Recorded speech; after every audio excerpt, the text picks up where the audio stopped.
me just tired and not thinking straight, I think, is the issue.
Hello, good afternoon. Slightly later than normal, but I have no fixed stopping time today, so we can paint for as long as we want today. I hope everyone's doing well. I haven't done my wet palette yet, so I'm going to do that first, which is a bit of a naughty thing to start my stream without having everything ready yet, but here we are. Here we are.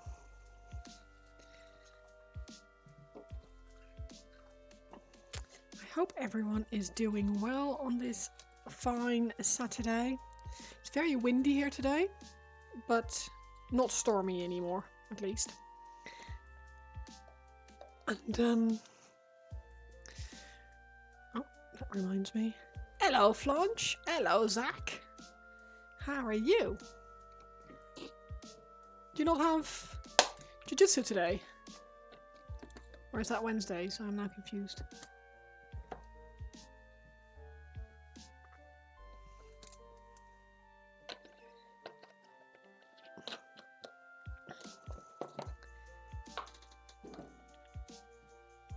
Wednesday. Ah, okay.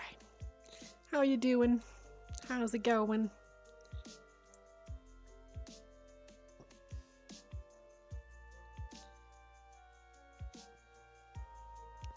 Squishing my paper nice and flat so that I don't have any air bubbles in there. Because air is the enemy. Okay. You tire. Yeah, I know the feeling, but for some reason today I actually feel okay, which is nice. Nice for a change. So, yeah. I had a very chill morning again. Paint it. How are you? You got your new brushes. Nice. Which ones did you order? I am now very curious. Posture check. Hydrate.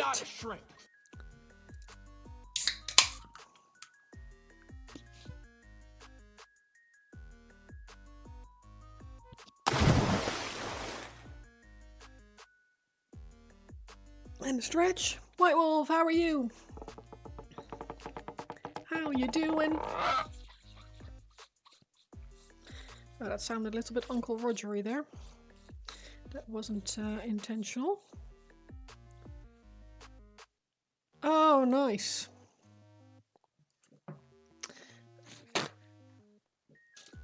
I really like the Rosemary & Co brushes. I am very curious about the orange brushes.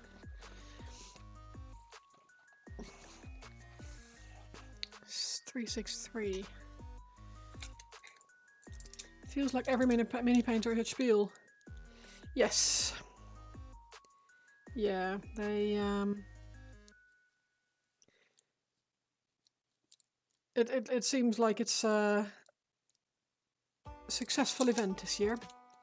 Yeah, so have I. I keep hearing good things, which makes me curious and interested, and I would like to try them at some point, but I've not really had a reason to buy new brushes in a while, because all my brushes are holding up okay. So I need to, yeah, they need to either break or die on me, or I need to have a financial windfall or something to warrant buying more.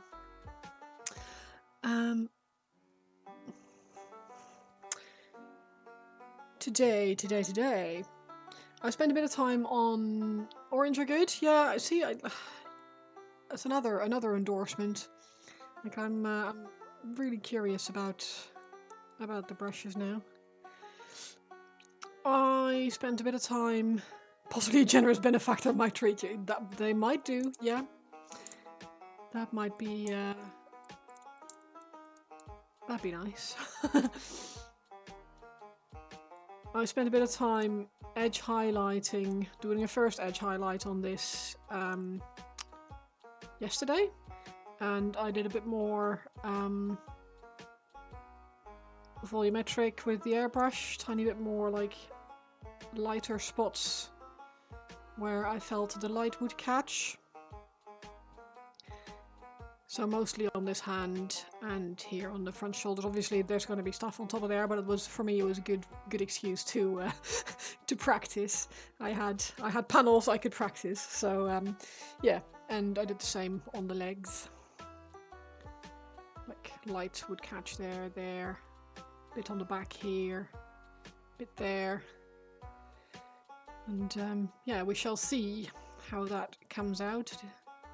But yeah, I need a bit more edging, and I am going to be painting these bits, the rest of these bits. So I think I might go for browns and tans at the moment, so I can do some bony work on the bone stuff. We do like generous benefactors.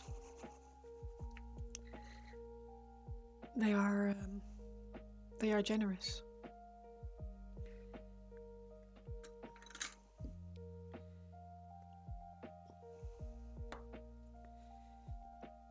Oh, I have a sad moth on my desk. Give me a little moth, you go in a trash pile.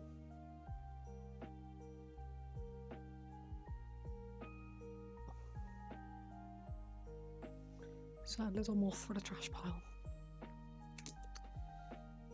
I really hope you'll get like the Christmas present that we thought up for you. I think you will, but never know with these things. Never know. Do I do Xandri dust or Morghast bone? Why not both?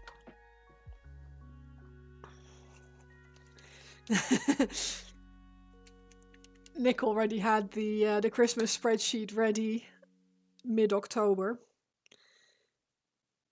End of September, actually. Out of Custodies models, we're curious. Yeah, true. This is true. It's not Custodies. It's a surprise. Hopefully. Just don't buy yourself too many things before Christmas.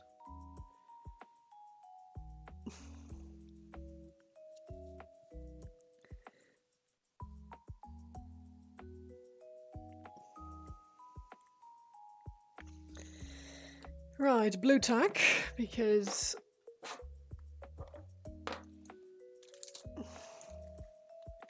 I have loose bits lying around. Oh, I need to get some more blue tack.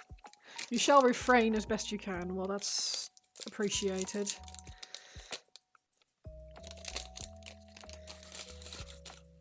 I had a bit of a shit day on Monday, I think it was. And Nick, last week, I think it was, he said, it's like, would you like your Christmas? He'd ordered my Christmas present, and it arrived way early. And he was like, would you like your Christmas present now? Or like your big Christmas present? Or at Christmas? And I was like, well, I'm a grown-up. I should be able to... 3 streaks! 3 stream streak! It's a streak! Nice one! I'm honoured. And he was like, well, do you want it now? Or do you want to, shall we wait for Christmas? I was like, no, I'm a big girl, I can wait for Christmas. And then on Monday I had a really shit day and he was like, you're not waiting until Christmas. There's like 2 months that you're able to enjoy this. You're having it now.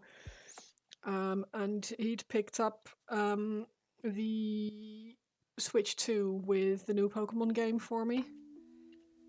So I've been ridiculously lazy and playing Pokemon in bed with the new Switch. It was one of those things that I wanted, but I wouldn't necessarily buy for myself, which is probably why Christmas is or what's so good about Christmas is you can get presents, things that you would normally not buy for yourself. You did wonder about what? About did he tell you that he bought it and oh,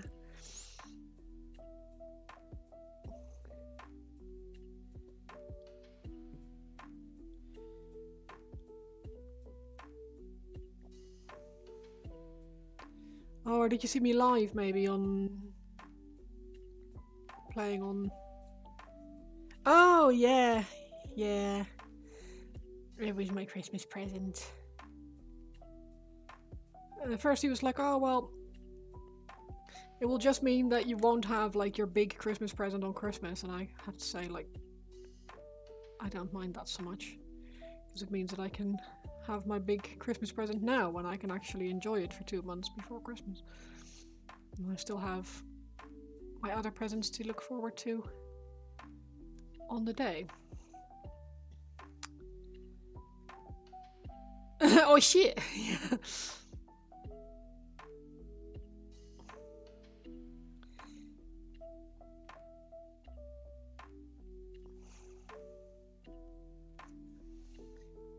But yeah, so new Pokemon game, good game. It's very fun.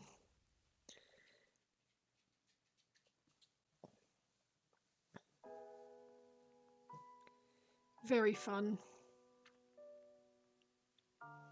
Do recommend for the Pokemon enjoyers anyway. You don't know if you'll buy Nintendo again to me? No, that's fair. I have to say the Switch 2 is nice, and like I'm beginning to believe the rumors that the previous Pokemon games have been or were designed for the Switch 2, but were forced to make work on the Switch 1. Steam Deck just too good. Yeah, no, that's fair. I don't have a Steam Deck, so for me it's...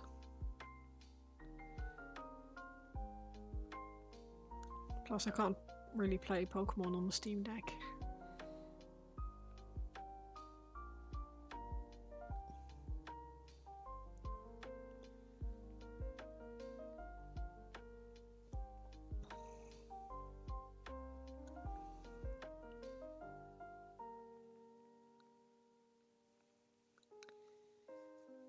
But I agree, Steam Deck is the superior handheld.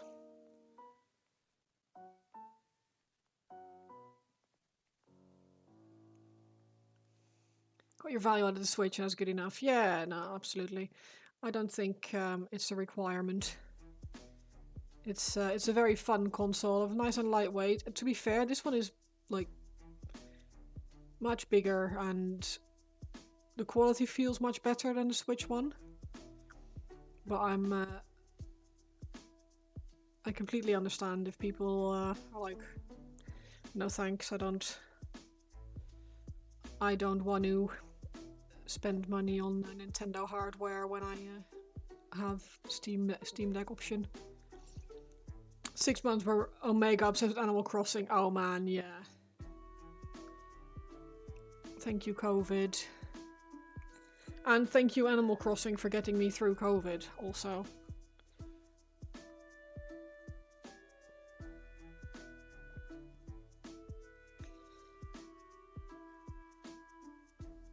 Because I was not in a good place at the time.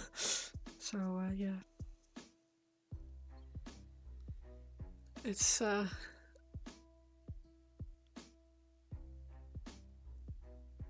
it was a lifesaver at the time.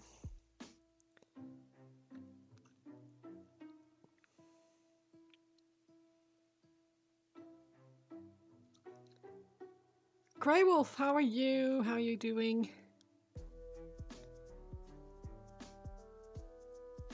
I'm very excited you're going to be able to come to RoseCon this year, or next year, I suppose.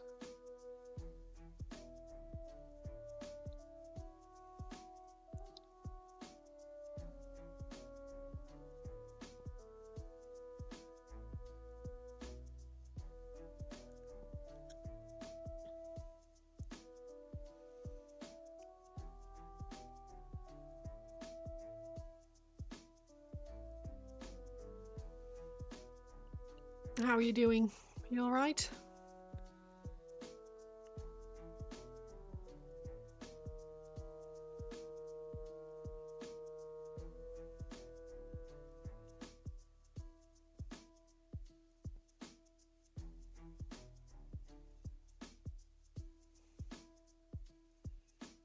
Paint it. Oh? Oh? Did you mention that your hospital stuff turned out to be nothing? No?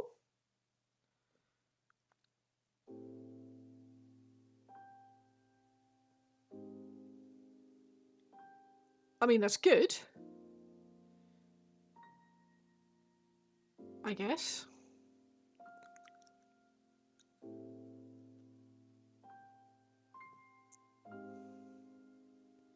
I'm very glad to hear that it's nothing serious.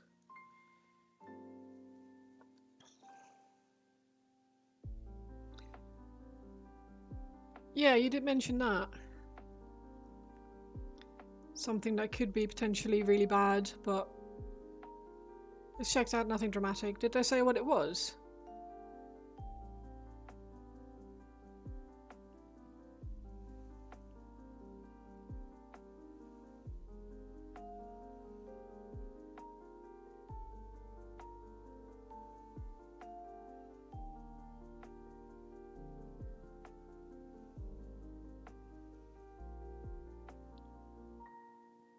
Some gunk and noted your ongoing hearing stuff. Ah, okay.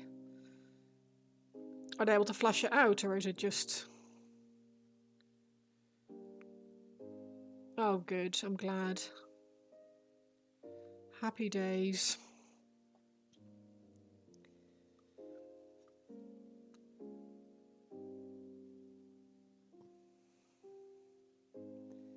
Health problems suck, man. Just so scary sometimes.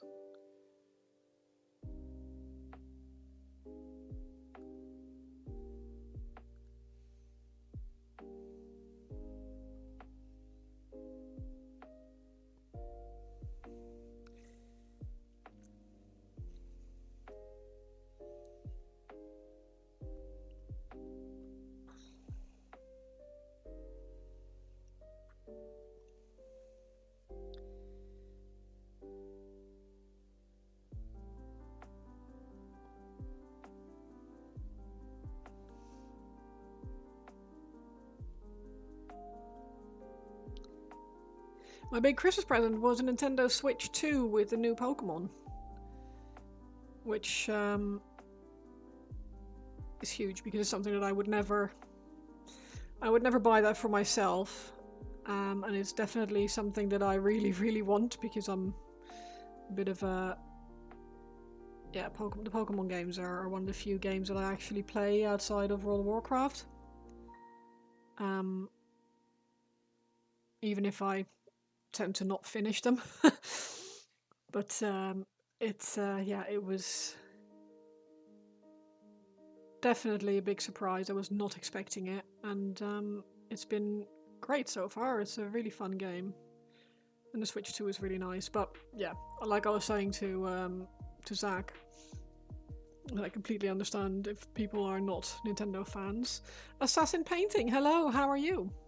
Kelsey already stressing about Christmas presents. She's your wife that need more of a gift. I mean, we had our Christmas present spreadsheet ready towards the end of September. Nick has already finished buying all of his Christmas presents. Thank you for the resub. Thank you.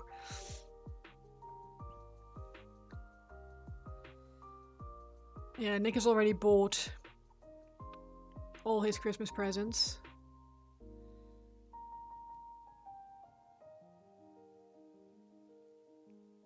Maar we hebben als habe ich es nogmaals geschreven. I am not sure what that first bit means. Maar we hebben... Habe ich es nogmaals geschreven. I have it written again. I'm going to Google it.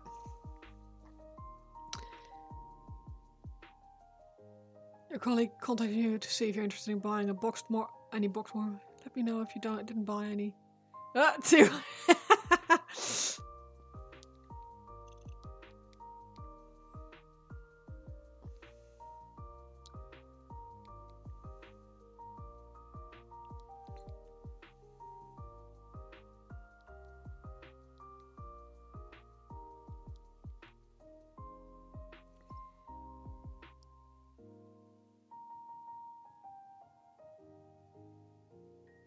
We get this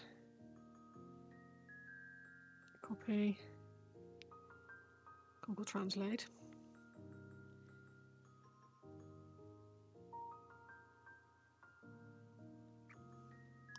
It was advertising as if I wrote it again. Did you get an ad? Yeah, that's possible. Yeah, Vampire is coming. Amazing. I mean, anyone asking if you're interested in buying any boxed models surely would know that the answer is going to be yes. Yes, I am actually interested in buying any boxed models. Thank you very much.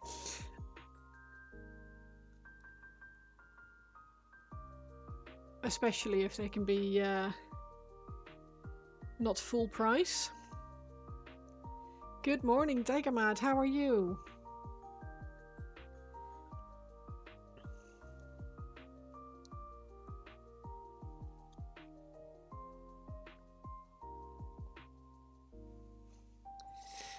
Assassin Painting. I'm sorry. Look, my German is not as good as it should be, considering I'm from the Netherlands. I should speak German properly. But I understand most of it, but not all the nuances, so I missed what you meant there, I'm afraid. The thing is, the guy didn't know what he had, and someone tried ripping him off, told him what a lot were worth. He has out of production stuff. Whoa, really? Johan, how are you? We are working on the 3D printed bits for my Redemptor Dreadnought, which I will be turning into a Space Wolves Dreadnought. So, yeah. Solid morning, got your haircut, filled the car. Nice. Filled the car with what? So the Dreadnought itself at the moment is looking like this. With the first stage edge highlight and some volumetrics on the panels. You're watching a hockey game and currently the break between the first and second period. Nice! I wonder what this hype train thing, what was triggered by that. That's a gorgeous grey blue. Thank you! I used these three. Hessian Grey with the Fang and Fenrisian Grey. So, and then the brightest top with was a bit of Blue Horror as a little tippy. Oh, fuel. That makes sense. So yeah, that's what I am working on at the moment, and I've got these 3D printed bits, these, and this, and that. Oh, well, White Wolf. What the hell?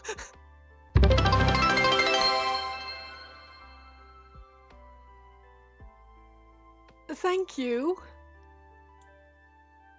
Oh, I appreciate it. Thank you so much. Didn't need to do that. Yeah, there's my answer. It's weird that the hype train itself, the alert for that is before the actual thing. Ah. Should have waited 10 minutes. Oh, bless you. Well, you might. Yeah. You gifted once the train started. Oh, okay. Oh, yeah, it's on level 2 now, so yeah. I don't know. Oh, painted probably started the train then. It was just slow.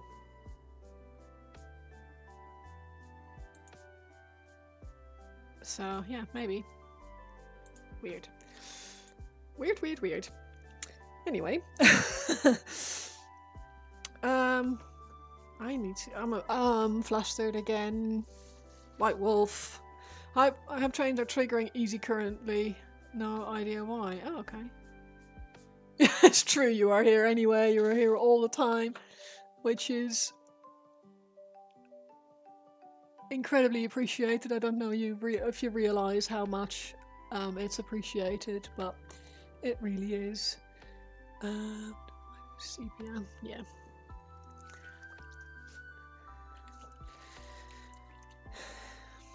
But yeah, it's been White Wolf, you've done it again. I'm all like gossip my flabbers and stuff.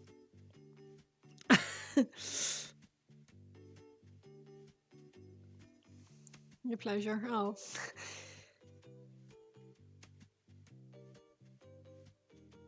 Well, mine as well, so thank you.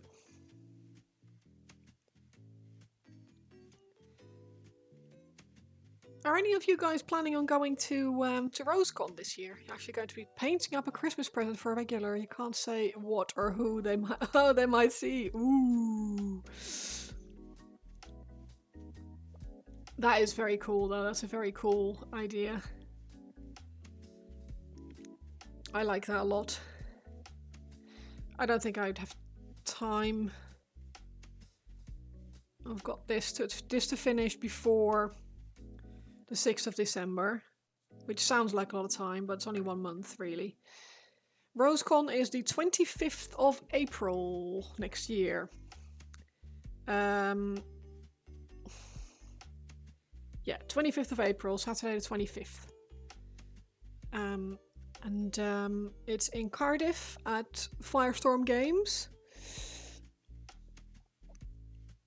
Thank you for the lurk, Johan. I appreciate it. You have your birthday same week as RoseCon. Wife normally takes us away. Well, she could take you away to Cardiff. Cardiff is a really nice, really nice area for. Yeah, you will have to remember that. Tickets are live at the moment. They're for sale on rosecon.org.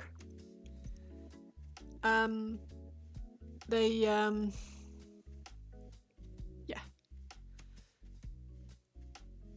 Obviously, we're not going to stop you at the door if you show up on the day, but it is wise to get your ticket early because tickets include lunch on the day.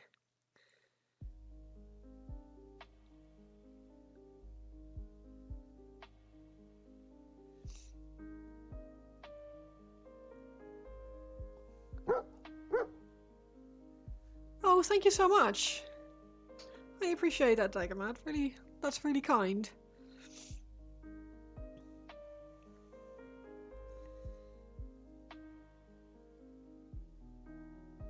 There will be a painting competition, yes. So myself and Galloway Paints. Galloway is a commission painter who works for well, for himself. He has Galloway Painting. He streams regularly, and he has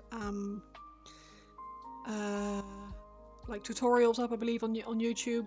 He's really good. We'll be judging the painting competition. There will be a competition on the day, which will be well, anyone who wants to enter can enter, obviously. The miniatures will be provided, and paints and everything will be there. If you want to bring your own brushes, obviously that is probably a good shout. We will bring some, just some materials and things for those people who haven't brought anything, but if you want to bring your own stuff, that is worth it. And about 3 months before the event, we will announce the official pre-con competition, which yeah, that will be for anyone who wants to paint something beforehand. There'll be a well, like guidelines, and it's a bit of a challenge. We're going to be asking people to paint something special, and that will be judged on the day as well, but separately from the on the day competition. So there's two, one basic on the day one, and one that you can prepare for. Yeah, I think it will be really fun. It's last year was obviously was the first one, obviously the first official RoseCon, and it was really nice to meet everyone. It was a really fun day, and I think it will be even better this year because it'd be bigger, probably about 2 or 3 times as big as it was the first year. And there'll be I think there'll be a games competition as well, probably Warhammer competition, like a tournament kind of thing. I haven't fully checked that yet. I don't know what they've decided in the end. But last year we had a Blood Bowl one. I think they might do something similar this year, but it's going to be yeah. It's going to be good. So, yeah. I'm just going to hairdryer my bits for a moment, so one sec.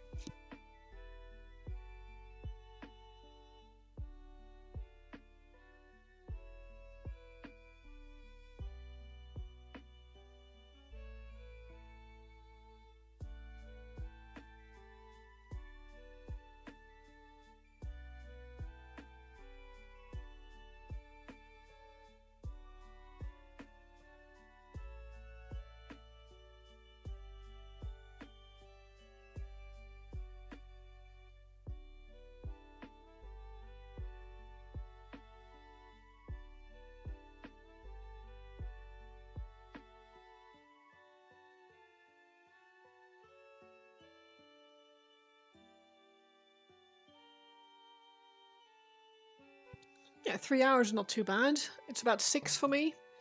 So I'll be driving up the day before and going home the day after. Not sure yet if Nivian is going to come. I imagine he probably will, but not sure yet. Yeah, there's a bunch of decent hotels. I stayed at a Premier Inn just north of Cardiff last year, which was quite nice for me because it was sort of out of the way, and I quite like having a bit of quiet time at the end of the day, and we all went for food and stuff afterwards anyway. So yeah, it was really good. But yeah, if you have other streamers that you know who oh, the cutie man is really cute. Look at that one. Yeah, if you know of other streamers who are in Wales, be sure to mention it to them, or let me know who they are so we can approach them to see if they're interested in coming over as well. Yeah, so cute, choo choo, choo choo.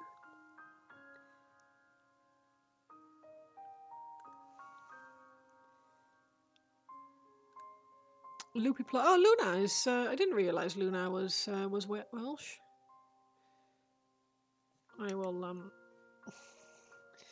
I won't remember that, so I will just do the boomer thing. Take a quick picture of that. I might reach out to them and let them know about it, because it might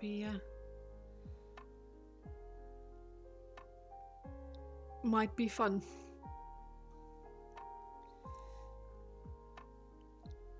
If they don't know about it yet. Oh, thank you. I appreciate that. That's much nicer than the boomer screenshot, which is just a photo of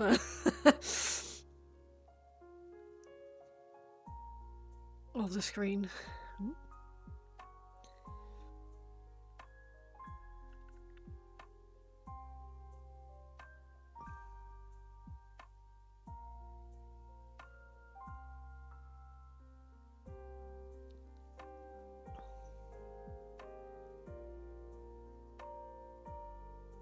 Booked? Are you coming to RoseCon? Amazing.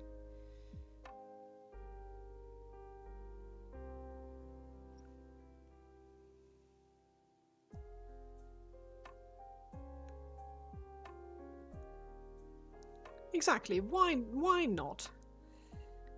That's the spirit.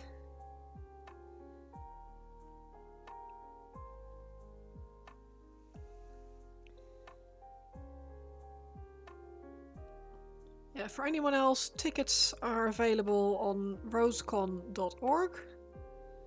There's a link there to I believe to the Firestorm Games page where they're up for sale. And should be good. Might still be in the comments this weekend after you get from Estonia. Fuck it, we ball. You can sleep on the train.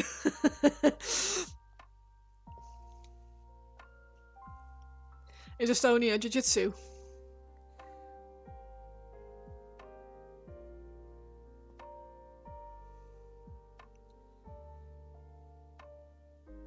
Yeah. Oh, yeah. You might be slightly crippled, but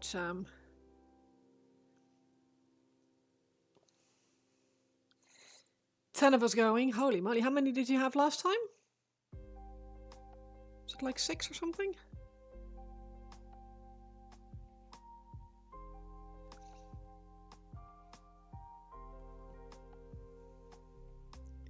Six total, yeah.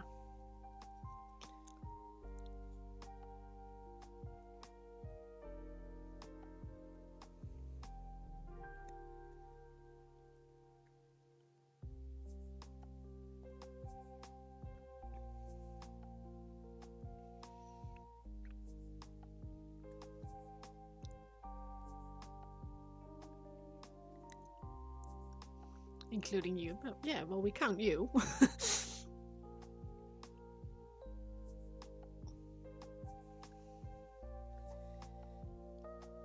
It's getting cold again. I'm gonna have to turn the heating back on. Just for a bit.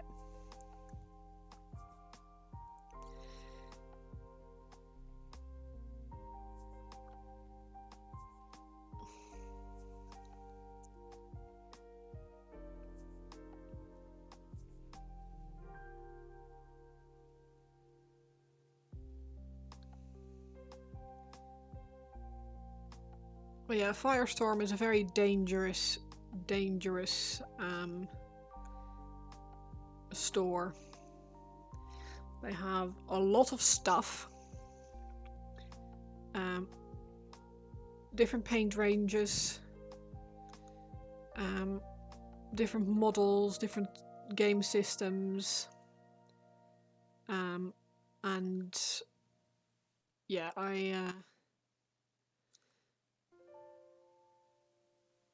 sure I'll DM about it, but do you fancy dinner with the Red Welshman? Yes, I did dinner with the Red Welshman last year as well, on the night before.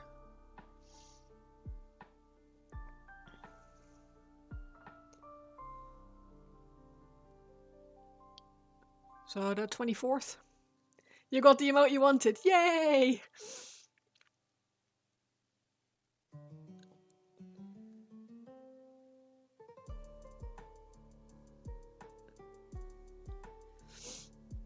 That one's good too.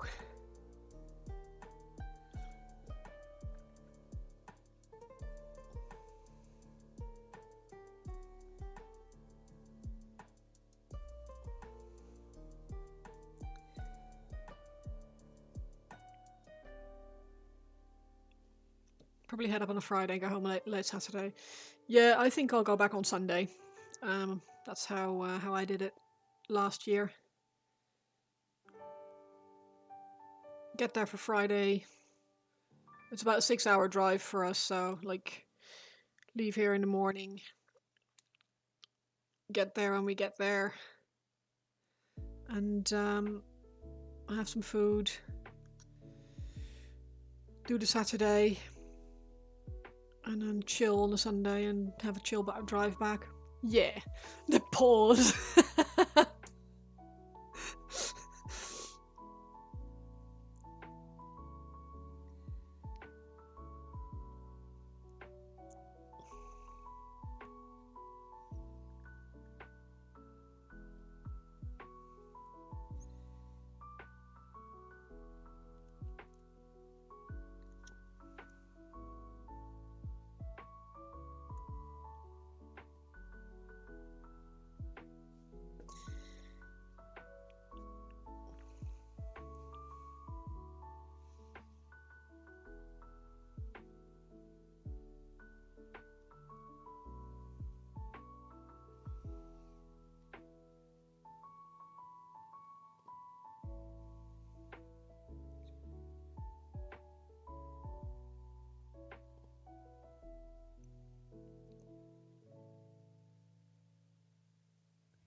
Zombie.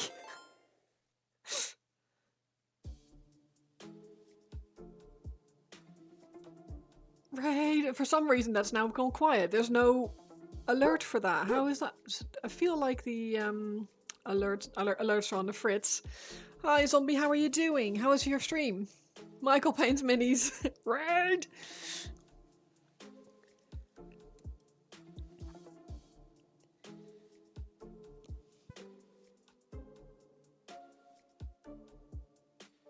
How did your stream go? Looked like you were having a good time, to be honest. When I quickly dropped in. Very chill and lovely, especially nice. You got raided twice, wow. Spottiest Shark, welcome to the stream. Thank you for joining. Jet, how are you? How's everyone doing? It's awkward that our timing is just like... I can never rate you because you've always finished by the time that I start streaming.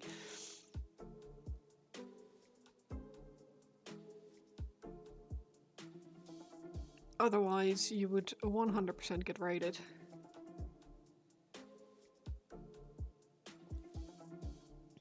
For the people in the chat, what were you working on today? I caught a glimpse when I dropped my lurk, but it's what happens with Valtech. Oh yeah, that's fair enough.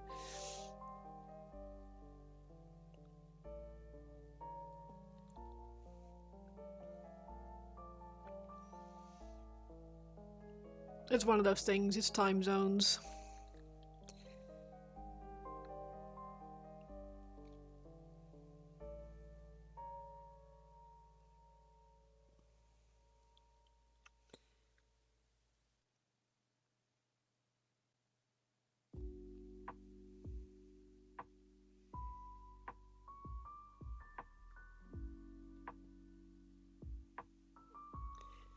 Because it is really late for you now, isn't it?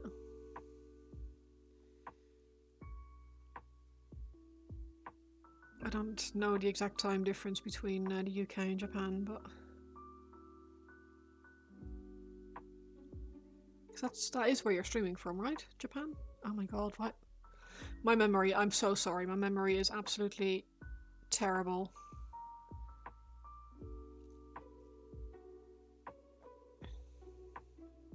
Oh god, 11:30. Yeah, that is...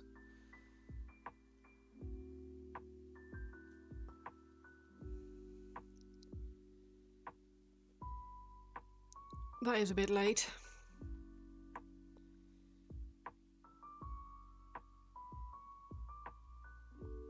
You need to pretend to be working. Okay, thanks, Tegamat. Thank you for hanging around. We'll see you when you have a break.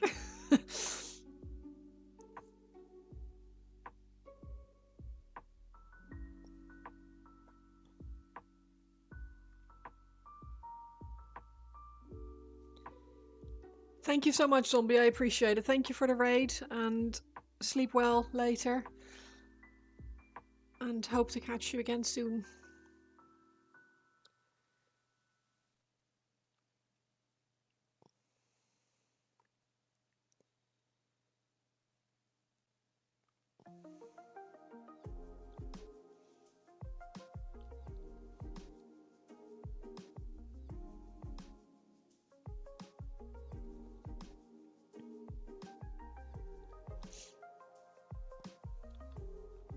Oh, not even hot.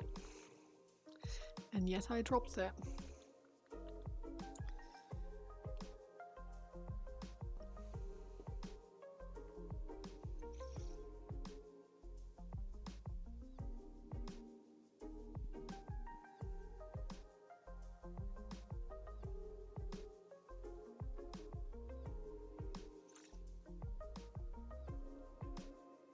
What is everyone working on today? Is anyone painting minis, or is everyone just having a chill Saturday?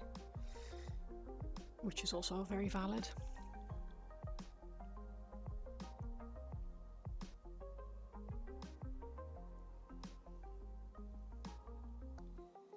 Alacor, nice.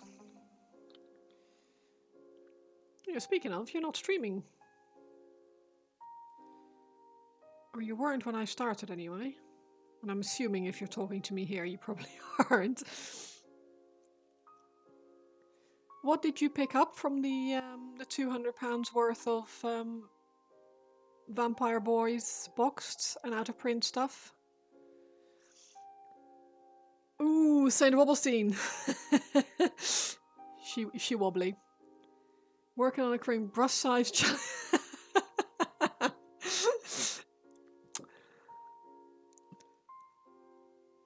I'm glad I didn't change that redeem yet. I did change the wolf and the wigs. She is so wobbly. It's not even funny, and you can't even half build her and leave the wobblies off. Sharon and the Fangs of the Blood Queen box, plus 2 other boxes you can't mention. Fair. I'm gonna quickly Google that then, because I'm now very Sharon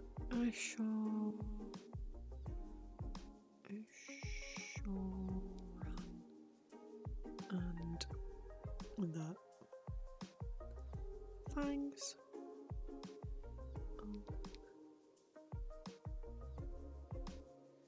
Sharon. Oh, that is an amazing model. They're really weird. Assembling first minis ever! An Intercessor Squad. Awesome! Welcome to the hobby.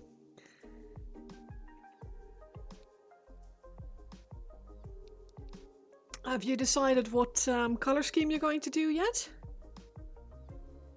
Fangs of the Blood Queen. Ooh, very nice. So cool, White Wolf.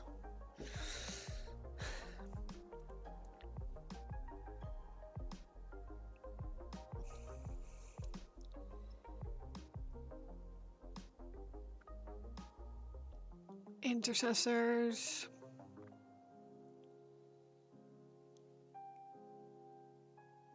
The Blood King box you had to have. Yeah. It's very cool. Being a salamander, the choice was made for you. That's a valid choice. We like salamanders, or I do anyway.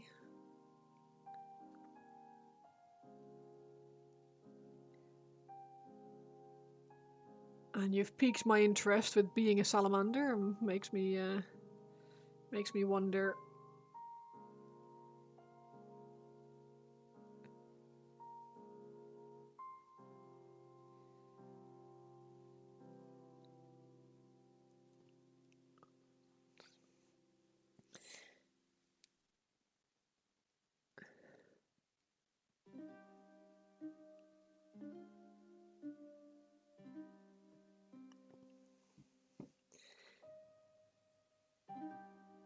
It's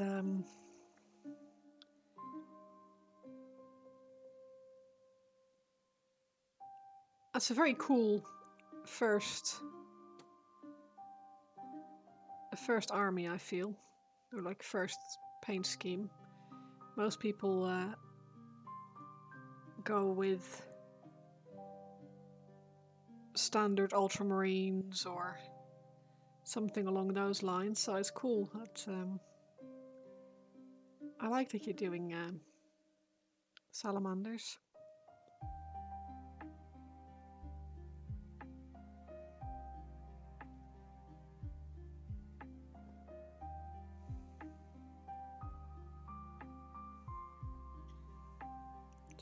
So much media on 40k and fantasy as well. You're not reading, you have tons of games and now the minis as well. Yeah, there is a lot to get through. I have to admit, I'm mostly interested in painting, so I get to sort of limit myself. I don't need to worry too much about all the books, all the games. Playing with the minis as well. Like, I'm kind of glad that I don't have to add yet another hobby to the massive pile of things that I enjoy. It's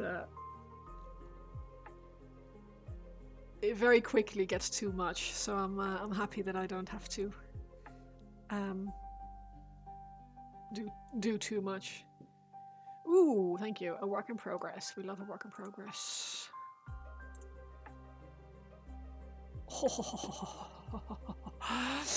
Oh, such a cool model.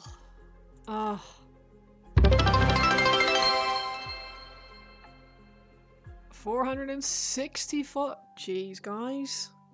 That is crazy. Like, your dad should ever play with the minis as well. Yeah, there's so much. Vite Mecha, hello, how are you today? Welcome to the stream. Valtax, thank you so much for the follow. You got me to 460, which is bananas, really. I'm gonna have to come up with a something to do for 500, I think, which is not something I ever thought I was going to be saying. Not bad, thanks. I'm glad to hear it. Yeah, not bad here either. I'm having a good time with this model, or rather with these bits. Thank you for the follow. Thank you so much. Yeah, I'm just trying to get some color on these 3D printed bits for my Space Wolves Redemptor Dreadnought, and I'm a very slow painter, so everything takes 16 years. Which isn't a bad thing. I need to sort this camera out. It was positioned, but Nivian had to borrow it for something. Or borrow the... He needed to... Oh no, he needed to borrow the port, not the camera, so he had to move it, and it jiggled.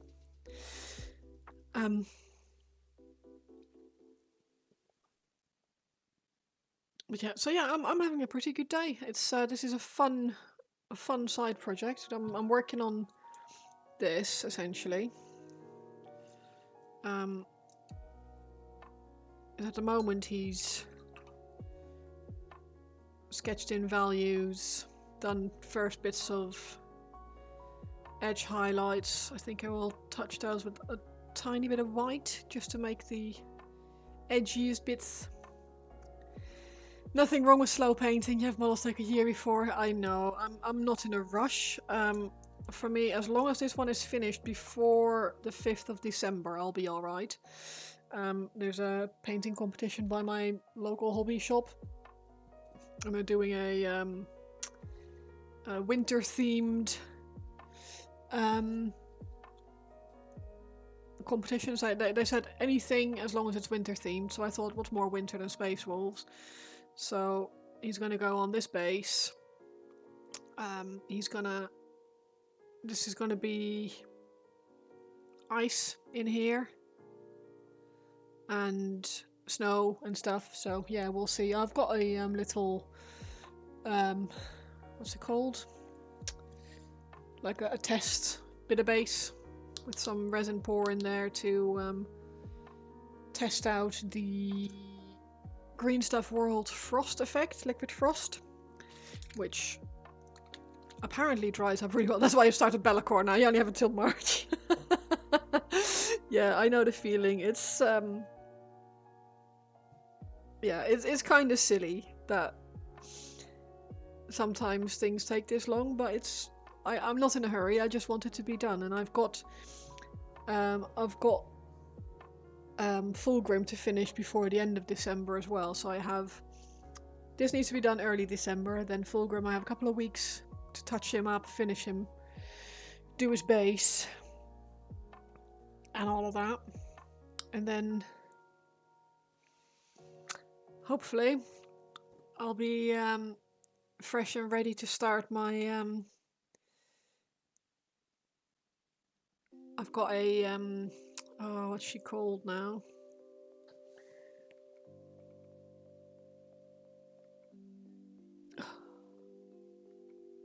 I can't think of her name. She's on the Keeper of Secrets on the shelf behind me. I also still have the Squidmar dragon, which White Wolf very kindly sent me, which I want to paint.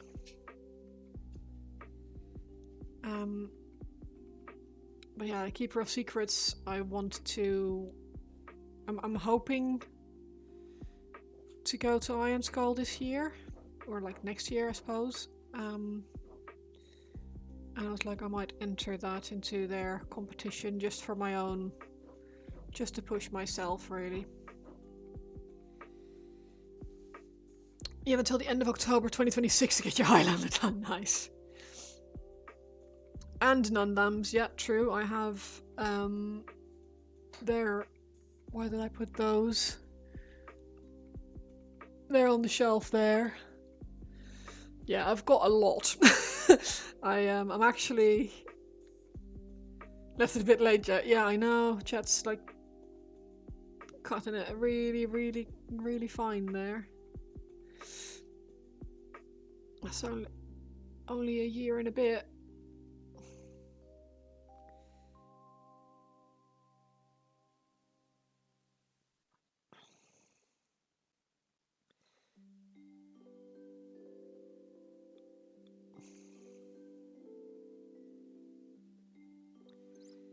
Seeing the size Jet prints, that's probably 4 foot high. How big is it, Jet? Do we want to know?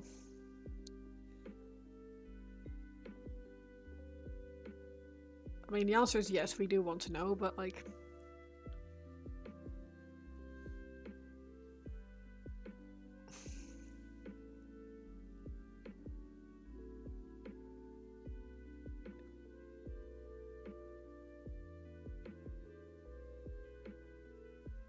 A bought bus at 1/10 scale.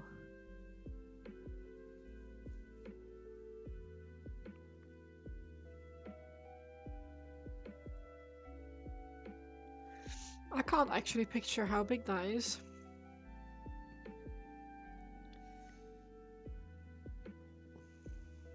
But I don't think it's too big.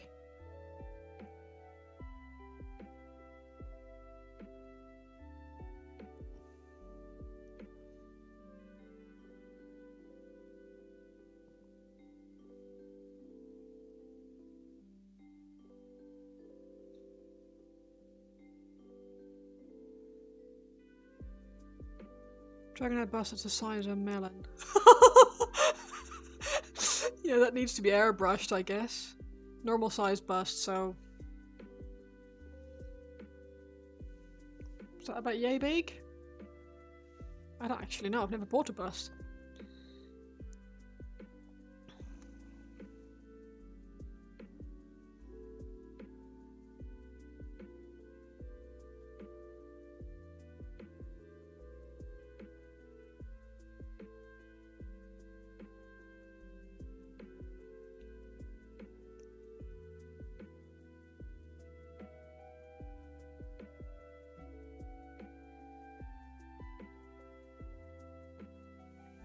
Yeah, okay.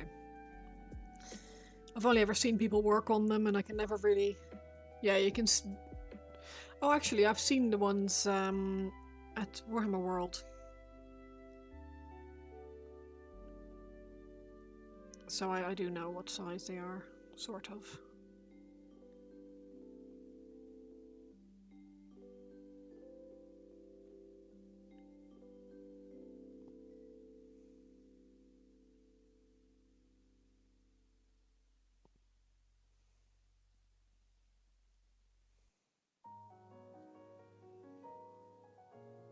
Your EP.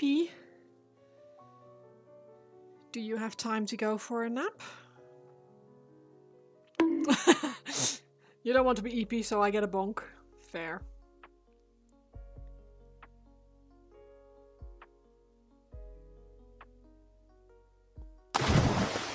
Ooh, I get a full-on care package. I'm not a shrimp. Bear with. Bear with.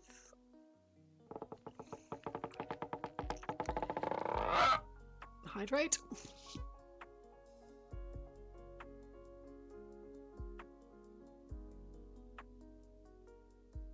Posture check. Stretch. Oh. We have an woo. 1,000 channel point self-care. Yeah, exactly. And then a woo. I should really check if that... Bear with, I'll see if it goes under the headset. One moment.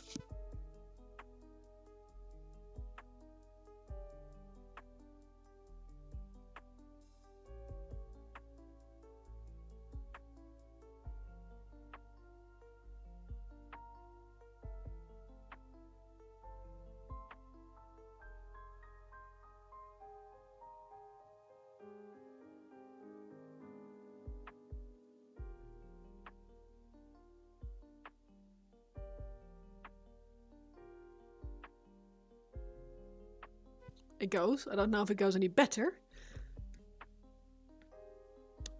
Yeah, the cost has dropped. I've dropped the cost of everything that was ridiculously expensive at first.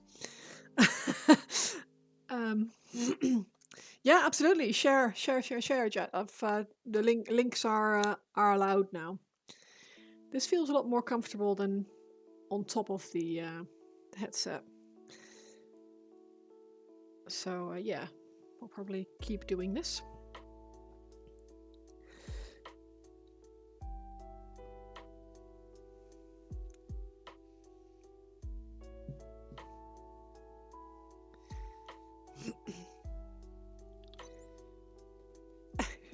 Nuts Planet. Oh, nice! An actual Highlander. That's cool. Ooh, are you gonna do the tartan as well?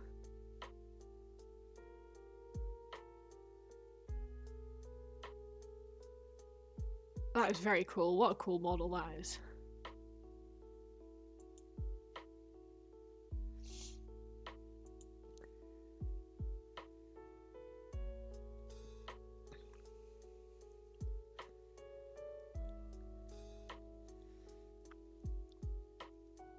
painting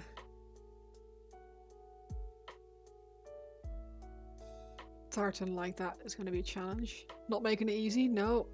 Good.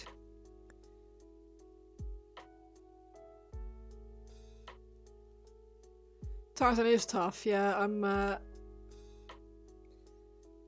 I don't envy you. Or I kind of do, because it's a really cool model. I would like to paint something like that at some point, but I still have a lot of Warhammer that I have get to paint. I shouldn't say have to paint. I don't have to paint anything.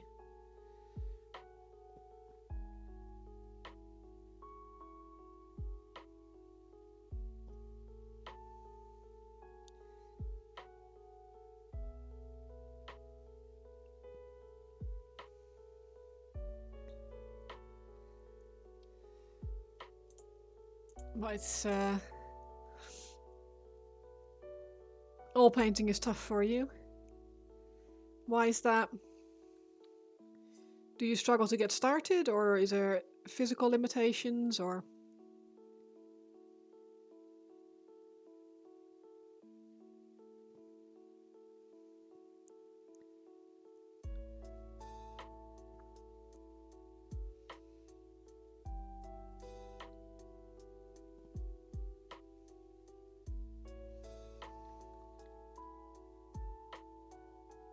Or do you just find painting difficult, which is also valid?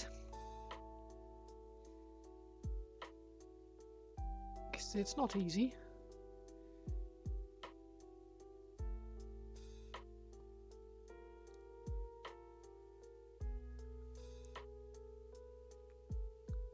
Struggle to get started.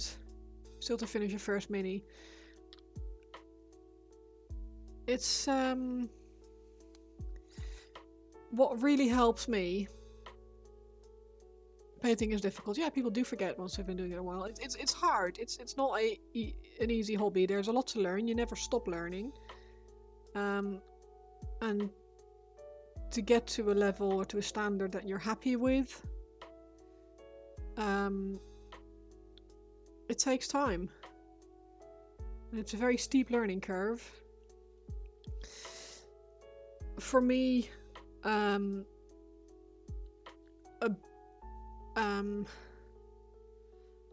something that's really helped me to get started is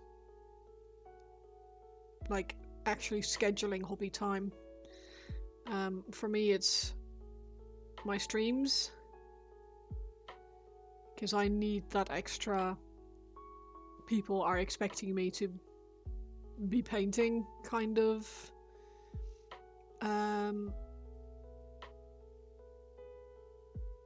Almost like forced hobby time. I know it's not forced hobby time, obviously, but you know what I mean.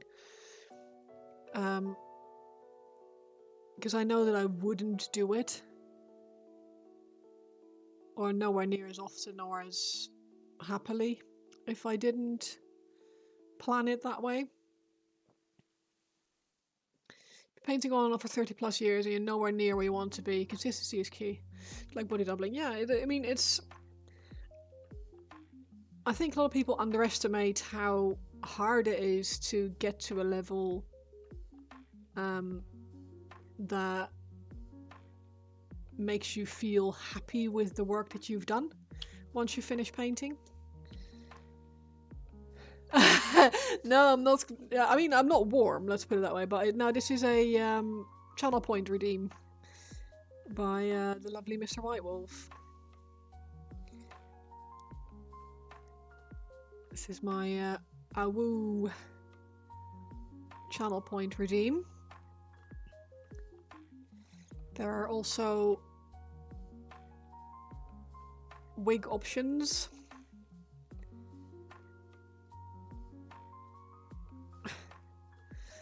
Motivational time, yeah, so for me it really helps to plan streams, because if I have a stream planned, if I've actually scheduled time to do painting, I don't find it anywhere near as difficult to get started. Whereas if it's just my own spare time, my own free time, I tend to sort of get stuck in the doom scrolling loop. I'm just, oh well, no, just I'll start in like 10 minutes, and then 10 minutes later, oh no, I'll just get started at like 1/2 the hour, and then it's just gone 1/2 the hour. So, well, I can't start now. So yeah, I booking time in to do this, to do my hobby, has certainly helped me to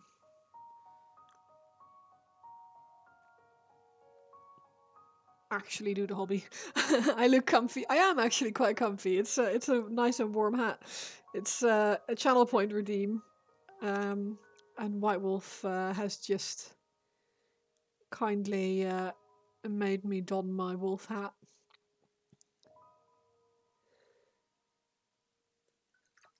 You find body doubling helps with Twitch? Yeah, just have someone else on in the background so that you're able to paint along with them. Is that what you mean? Self-imposed accountability is a very useful tool. Yeah, it is, isn't it? I think it's a very comfy hat that I otherwise don't wear anymore. So I like that I can still use it when I'm streaming. Yeah, it is motivating. I know, right? White Wolf is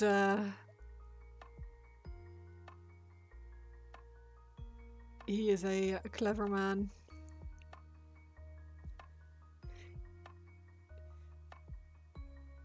Any hints what the model is for the painting competition? At RoseCon, I won't give you a hint for the competition that we'll announce about 3 months before the date, but I can tell you that on the day it will be a one-page rules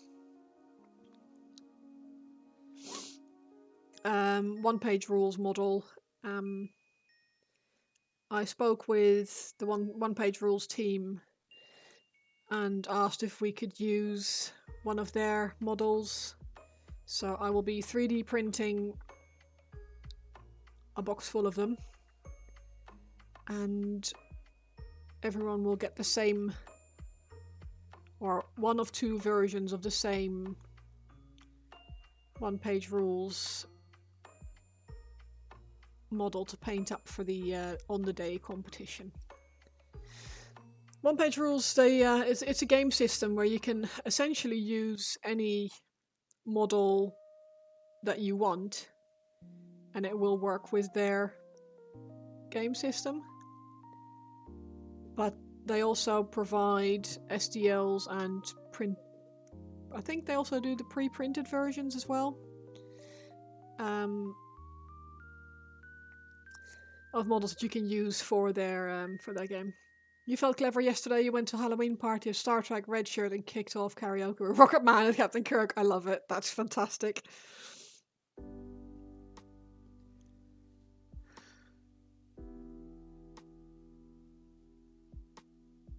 Did anyone call you Fruit Loops? It's a bit like how GURPS was generic back in the day, way more simple, yes.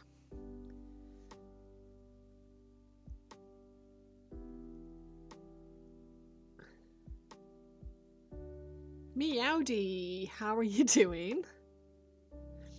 How's it going with the PC build? Is it working or is it a problem?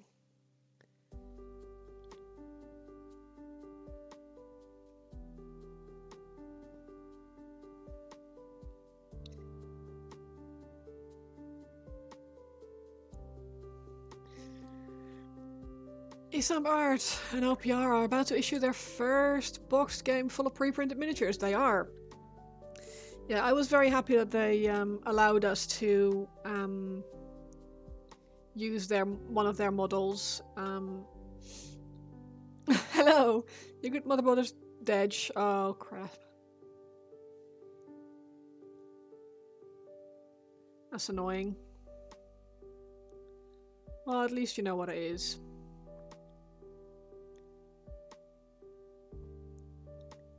Maggie Hirsch, how are you doing? And welcome to the stream, Isambard. I'm not really sure how you want me to pronounce your name. But, yeah, I will go with... First, really? First person to pronounce it correctly ever. Well, that's... cool.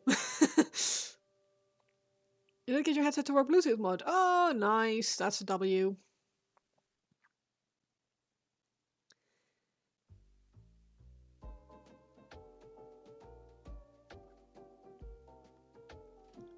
Well, I'm pleased. It's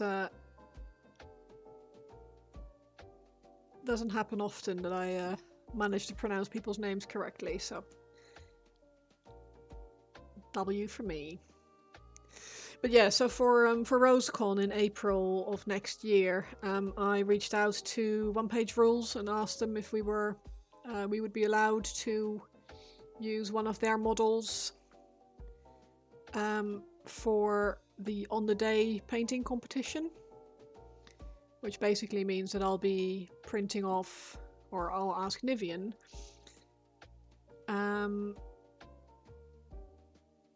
if he could print off a large number of this model to hand out on the day to people to paint. Oh, he didn't break it, Mag, you're here. He bought it to build a PC for a friend, or a colleague rather.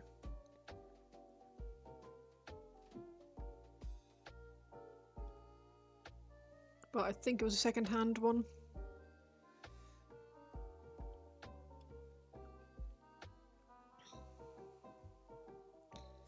Use my bro from eBay. No, I don't think you were the one who killed it either.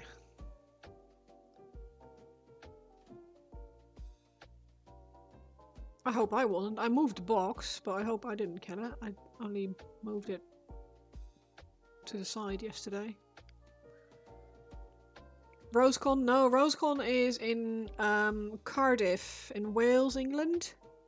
Or I wouldn't say England, United Kingdom.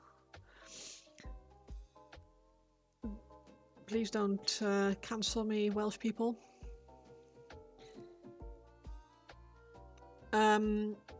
It's a convention to fight adversity. The fight against adversity is basically the slogan for RoseCon. It's anyone who feels like they don't fit in normal society, either by problems with mental health or you're an Australian, so you know UK geography. Yeah, yeah. So it's the fight against adversity for people who have mental health problems, physical disabilities, any kind of reason why they don't fit in with normal society and struggle in certain ways. Yeah, it's a very good cause. Last year was the first official RoseCon. It's really small, but it's in a game store in Cardiff called Firestorm Games. One moment, I'll just take my hat off.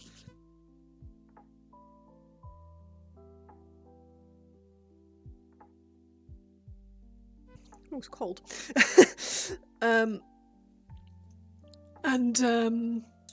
Yeah, they. It's been it was a really nice event, and this year I'm part of the organisers, team of organisers. Well, I'll be helping out with the judging on the day of the painting competitions that we're doing. So Tau players, they don't fit in. Oh, mean.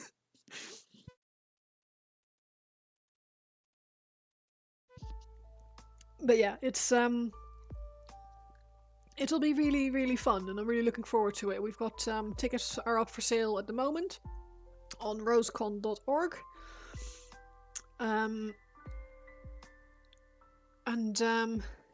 Yeah, we'll have 2 painting competitions. There'll be games tables on the day. Obviously we can enjoy everything that Firestorm has to offer, because they have a very large shop, and there'll be lunch provided on the day. Some things you don't buy used. Yeah, I don't think Nivian has ever really had any issues with it. He's built like, how many PCs now? A couple hundred? But it's just, it had to happen once, right? Imagine the Space Marine saying, ooh, ooh. That'd be the Emperor's Children right there. Yeah. Hi, Michael, you're right.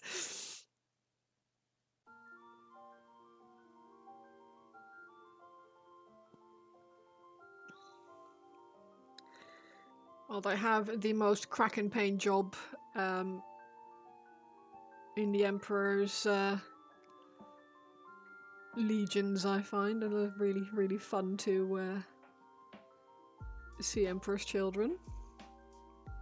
Nice and bright. Welcome back.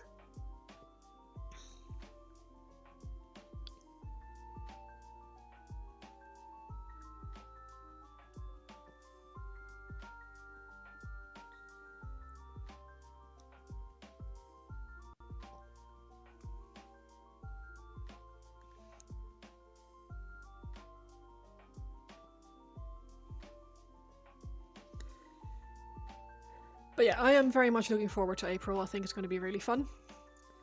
We'll meet up with some lovely people.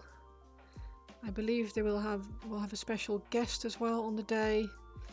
If you don't consider meeting yours truly and Chris Rose and Praise the Omnissiah, Cat and Galloway Paint will be there.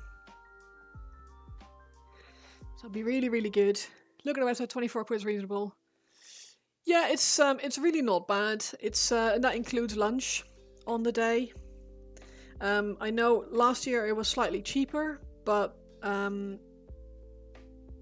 it meant because we've got a larger amount of tickets to sell this year, the event will be bigger. It means that Firestorm Games, the venue, are taking a larger cut, and yeah, we need to have a tiny bit of Firestorm are taking a larger cut of the ticket price, so we need to it needed to be up slightly more this year. But like I said, it includes entry to all the competitions. It includes lunch on the day.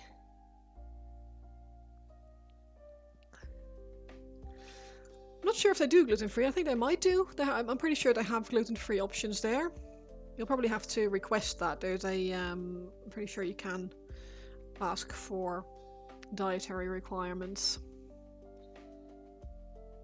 They have a little cafe on site there, so and they've got I know they have pre-packaged things that are that will be safe for any celiac.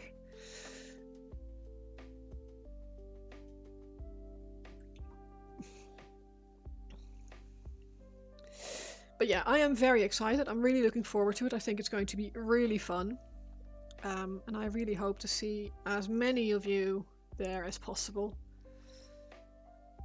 Yeah, no, it helps. Firestorm is a very good venue when it comes to stuff like that. They have a large shop. They have a little cafe for those people who get hungry or thirsty. Prices are very reasonable, and for the ticket price to RoseCon, the lunch is included.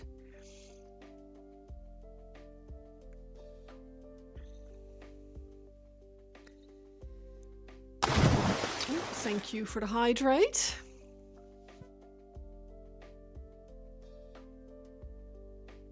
How are you doing, Adeptus? You alright?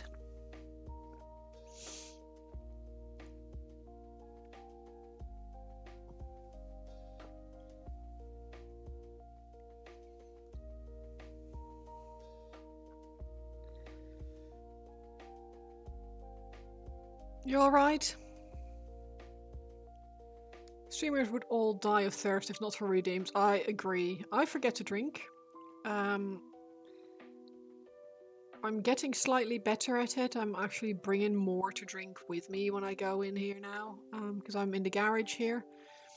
And before I would maybe only have a drink, but I normally now bring like a second can with me, just so I know that I have something to drink later on.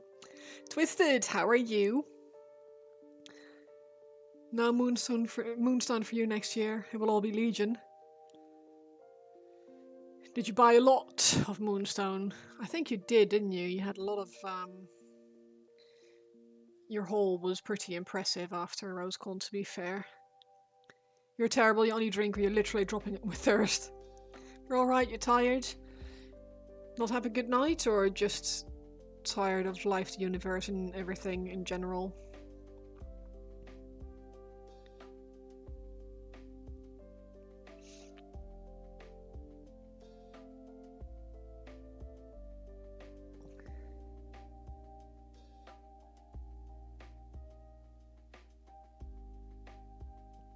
Didn't sleep well? Ah, rubbish. It can really throw you off, can't it? Like, really hard to deal with sometimes. Just one bad night's sleep can just really mess you up. But £800 worth. Oh my gosh. Yeah, that is a lot. That's a lot more than I was expecting. Like, I saw the boxes, the picture that you sent in Chris's Discord. Was it on Chris's Discord? I'm trying to remember now where you put the picture. But anyway. Did not realize it was quite that much.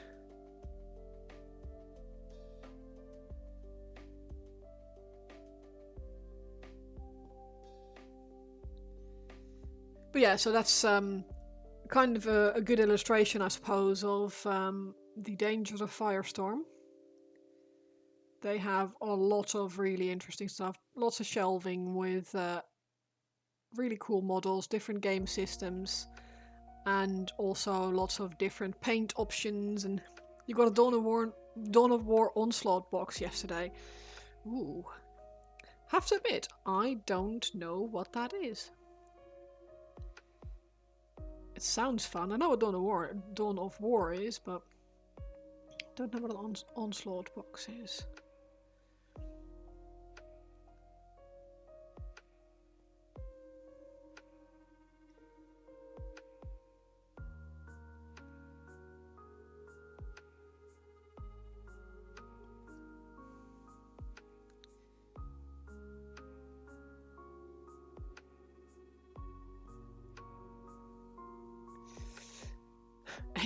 I still can't wrap my head around £800 worth of £800 worth of stuff.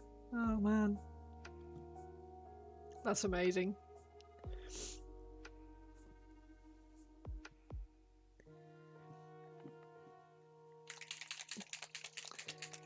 Supposed to celebrate.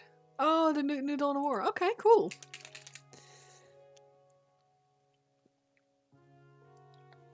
I didn't know they were doing a new one. Makes sense, they always seem to be doing a new one.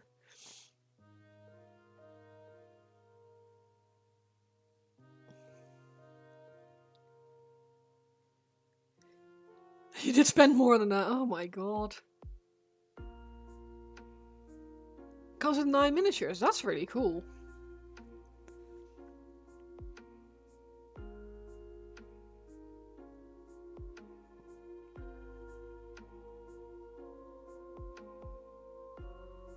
Chat, she does know there's a Dawn of War. You made it. Oh, okay. You did, actually.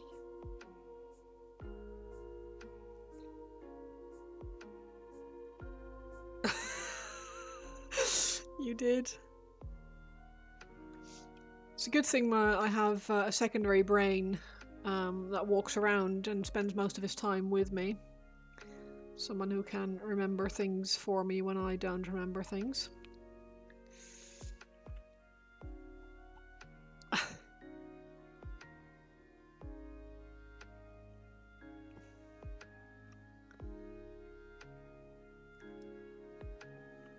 Normally 170 from the workshop. You go for 50. That's really good. I'm not surprised you picked it up then.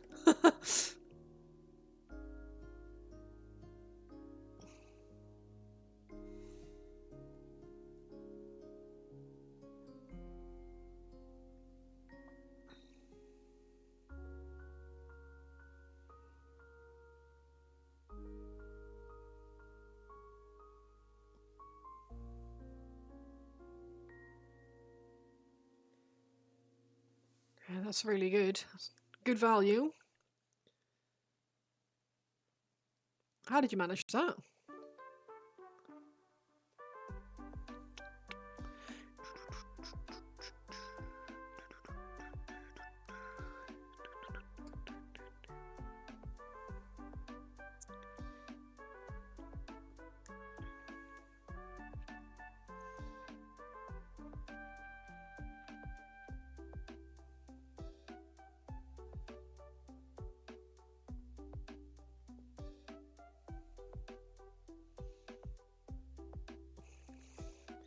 Chat, she does know there's a new game coming. I made her watch the trailer. That you did.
So are you working on those at the moment then, Twisted, or are they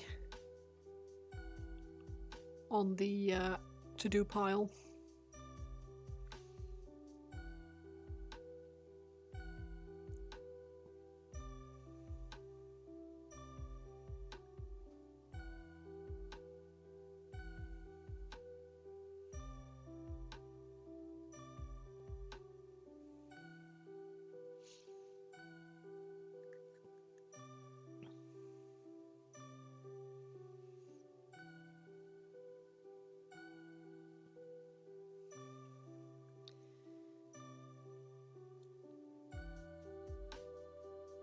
My pile of potential is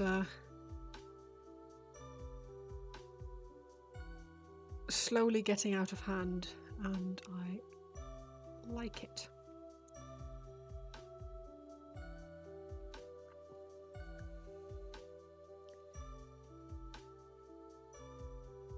Which I know is a little bit silly.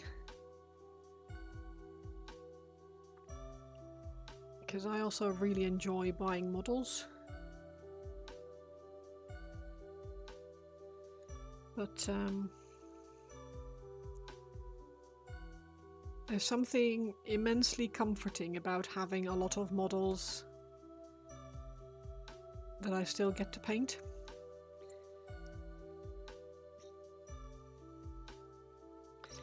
To me anyway, that's how it feels to me. Yours is about 3 years of painting, completely out of control. Yeah. It's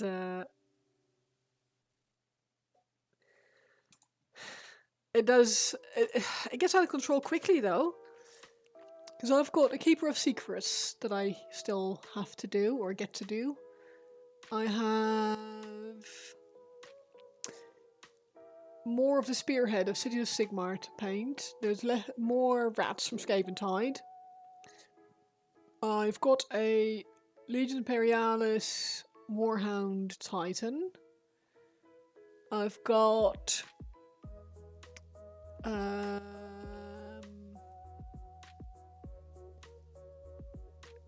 some Nundums. I've got Strack, the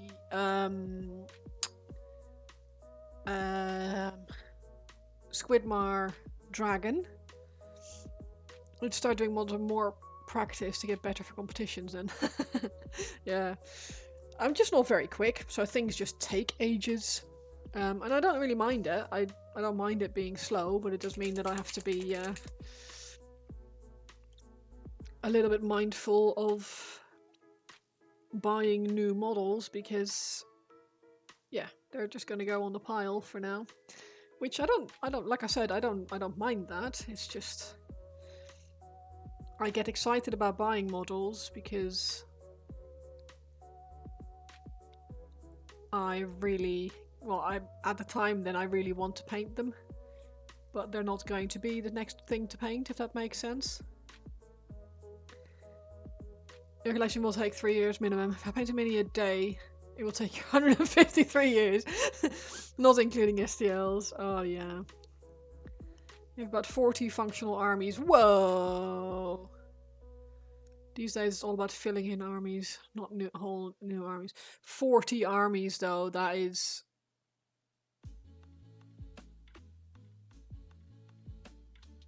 impressive.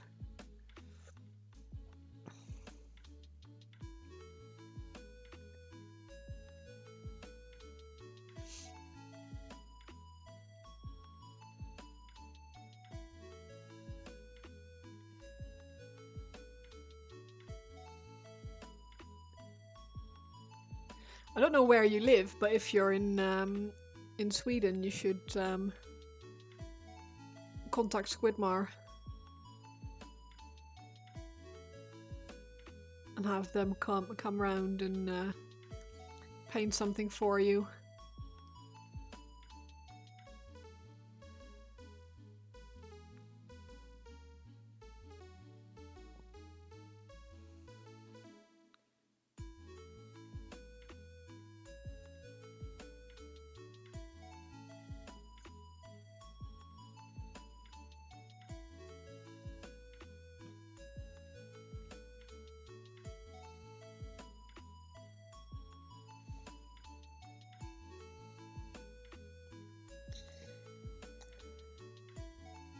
You've been collecting since 1988, you spent a decade as a $1 a model eBay sniper. Nice. Oh, you must have a lot of, like, unobtainium then.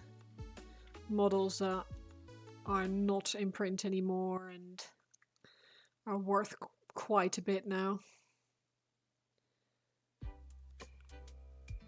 You're in Australia. Yeah, so... Oh, you did say you were in Australia. Don't know why I mentioned Squidmar then. That's very silly.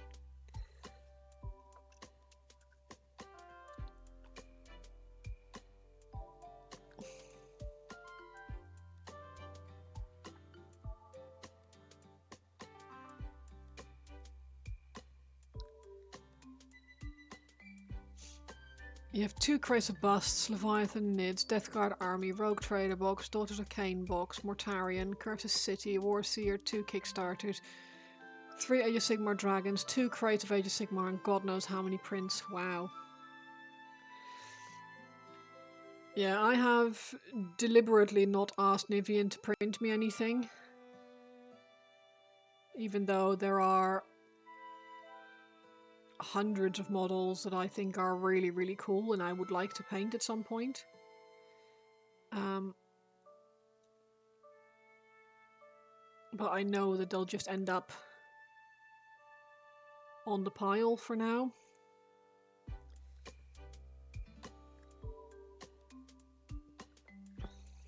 You've got minis that you bought with your allowance from 77. Wow.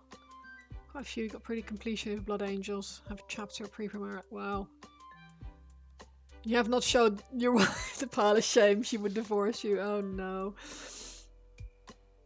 Now what you should do is get your wife into Warhammer.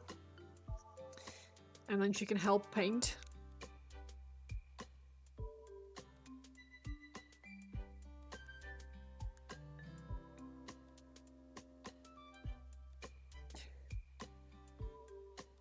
It's what Nivian did, or not really. He was painting. I thought, oh, that looks cool. I would like to do that. Can I do that, please? And then I went and did it.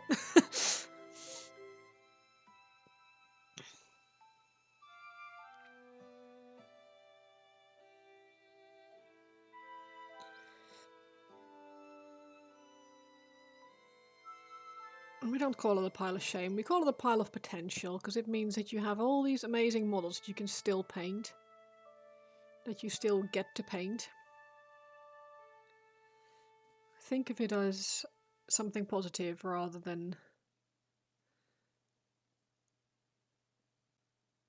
something to be ashamed of. Exactly, there is no shame. Your wife's a visual artist, we spend dollar for dollar, we cross over on art. Yeah, well, that's awesome. Yeah, I feel like as long as you both have a hobby that is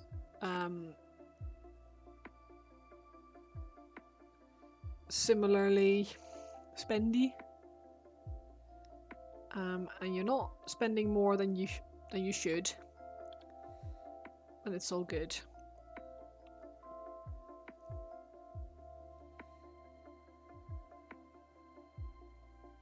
Like, to me, there's probably nothing sadder than having to hide your hobby from your life partner. Like, obviously if you're spending your monthly food allowance on minis, then that's a whole different story. But I feel like everyone should be able to have a hobby and enjoy working on that hobby. It makes me so sad when I hear that guys have to hide their hobby spending from their partners. She's doing painting with green stuff, 3D offs. Ah, awesome. I did something like that once with a I used, what's it called? Like plaster, the stuff that they use for casts and stuff. There are people who don't think hobbies are important. No, that's true. I think those people need to get in the sea. She got your bamboo 3D printer. Oh. She got you the nicest 3D printer on the market. That is that's awesome.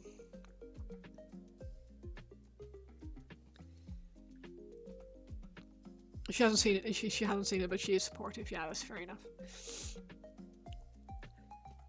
We used to go to a hobby store in Colchester, which is not too far from us, and the owner there was saying that occasionally he would get, because he was when I walked in there, he was a little bit nervous around me. he went like, we went to pay for our models, and he was like, so do you collect or paint Warhammer as well? And I was like, yeah, well, I don't play with it, but I like to paint. And he was like, oh man, this is like, we don't really see very many women in here. Normally it's either women who've either lost a bet, or it's one of those things where she has to come with her partner to the Warhammer store, and he will then afterwards go with her to go shopping or whatever. Or the guys that come in there have to unbox their minis in the store, ask him to throw the box away, and they just take the sprues and the instructions home with them, and then just tell their wife that they had a second-hand eBay delivery sent to them or something like that, to hide the fact that they were buying Warhammer, which I just find so sad. I know, right? I can't. Just the thought of that just makes me so sad.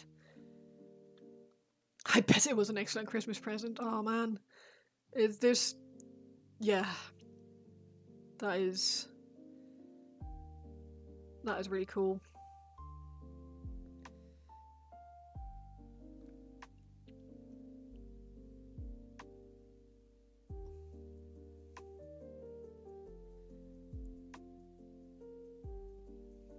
Brown paper bag sprues. Yeah, exactly. If your partner doesn't support your hobby or the things you enjoy, man, it breaks my heart. It breaks my heart that there's guys out there who can't do the things they enjoy because their partner thinks, oh, you're stupid, you play silly little minis again.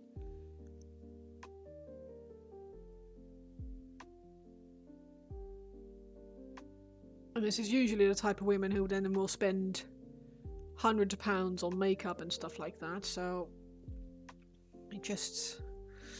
disgusting. You'd be out the door, yeah, same.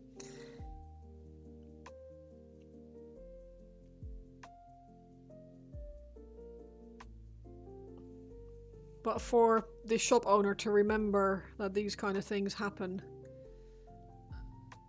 often enough that it's something he feels like he needs to comment on when there's a woman in the shop who actually enjoys the hobby, that is so depressing.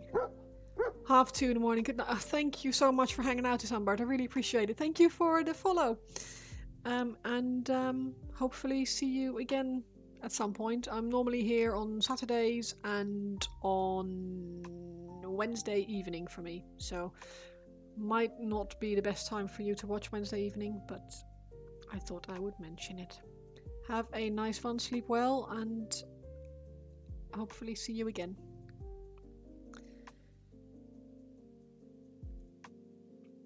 There's a lot of people like that here in the USA. Also, I'd rather spend $1,000 on makeup and clothes and purses. Yeah. I mean, I am probably not the best example of the female sisterhood kind of thing. I spent you never know a random sleepless it will hit. Bless you. Yeah, the only real money I spend on cosmetics is on nail polish, which is ironic because I'm not wearing any at the moment. And that's just the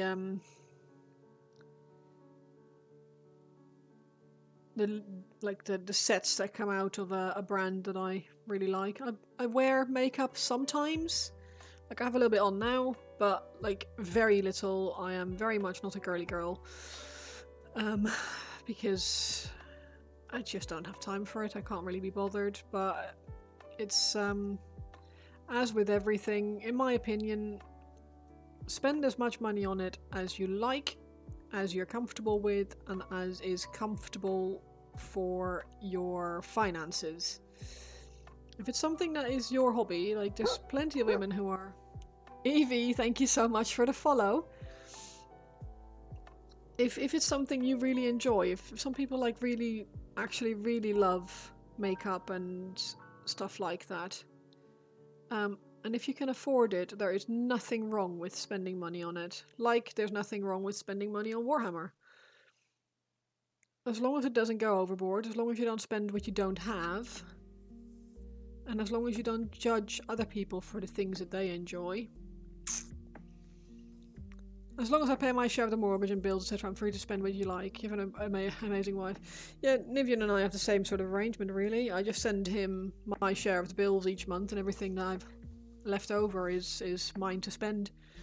And same for him. He spends money on whatever he wants to spend. I think if there are like really big purchases, like say we need something big on the car, or if we want to buy something bigger for the house, that's usually a shared purchase. But our finances are separate, generally speaking. Like we both have our own savings, and we try to be responsible, and only occasionally splurge on things. But we're both grown-ups. Like I'm not gonna dictate what he spends his money on, and he's not gonna do the same to me, which is how I feel it should be. But that is maybe not the same for everyone. Not everyone is in the same position financially. I feel like we are quite lucky, or in a fairly fortunate financial position where besides the mortgage we don't have any debt. So yeah, it's we have our lucky position of dual income, no kids, and obviously still everything has gotten really expensive over the years, so it's nowhere near as cushy as it could be, but we're I would never begrudge him a purchase of something that makes him happy. Like, not a chance. Like, if he ever felt that he couldn't spend money on something because I wouldn't approve, I'd be very upset.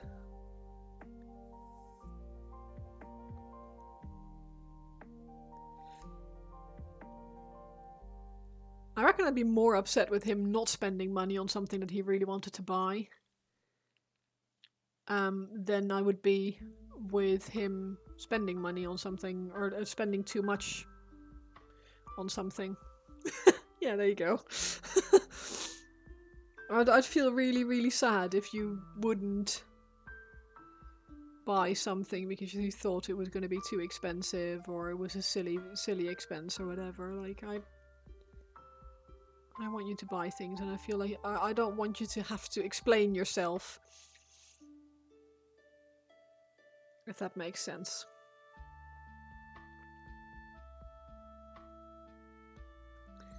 Zero Main Element Games Nottingham, when you had a box of Legion Imperialis Artist troops, and you said, is that all you're getting? Yeah. Yeah, we were in Element Games.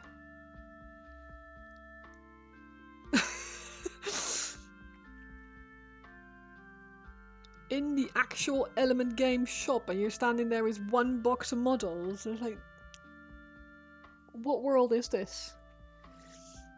What is going on? And yeah, I just, yeah, no. I happen to think that Warhammer is one of the most healthy hobbies to have.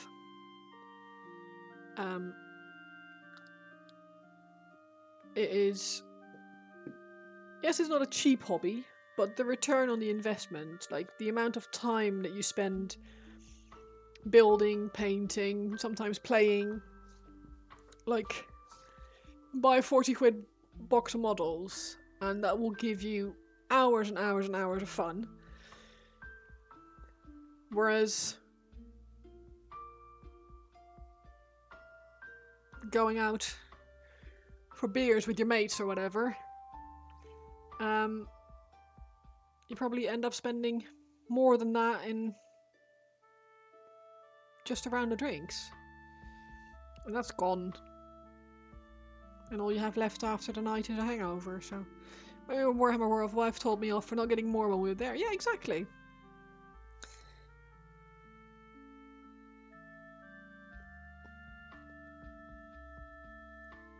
I mean, granted, Warhammer World isn't the best place to buy models because it's not third-party discounted prices. But I still, every time I go, I still buy something because it feels nice. It feels nice to buy a model to sort of commemorate the day. Your wife was adding models. Oh, you need to paint this and this. Yes. Yes. I feel like that is the healthy way to treat the hobby. It's such a chill and like friendly type of hobby, this. We're all like building our little men. It's so innocent. It's so wholesome compared to like 90% of all other hobbies. I am all for Warhammer. I find it one of the best excuses to spend money.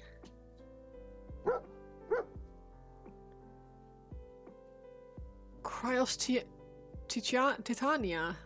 Cryos Titania, there we go. Thank you so much for the follow. I really appreciate it. And welcome to the stream.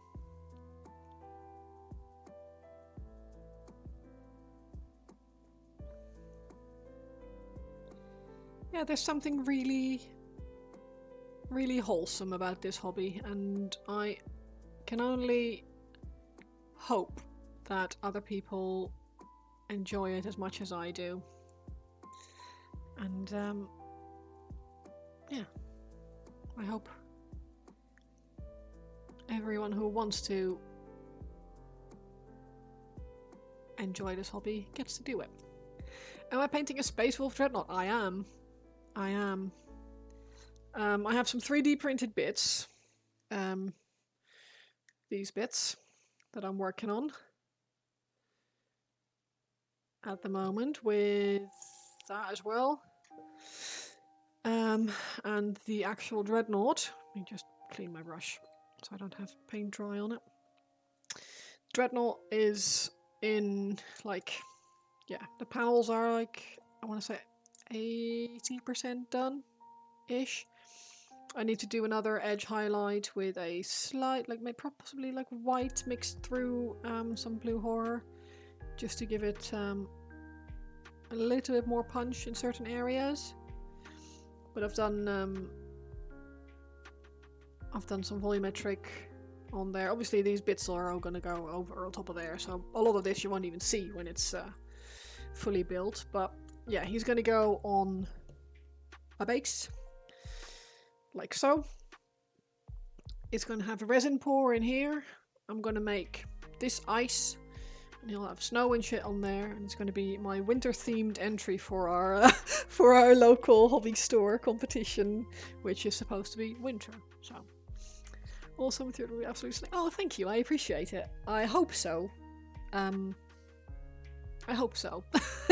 I am enjoying it so far. It's been very fun, but I've never painted a Space Wolf before. I've never painted a Dreadnought before, and yeah, it's a first basically.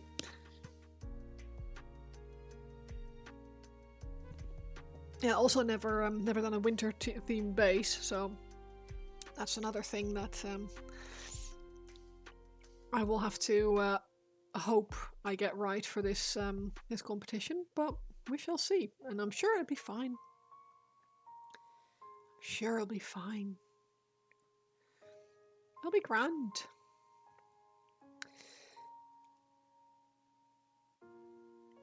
Do you painting as well? You returned to the hobby after 2 decades, been having fun painting Tyranids. Awesome. Awesome. I still need to paint Tyranids. I have never painted a Tyranid, I think.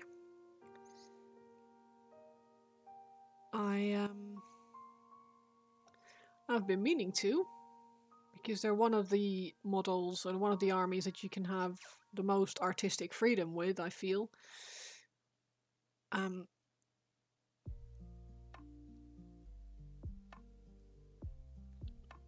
Which I really like.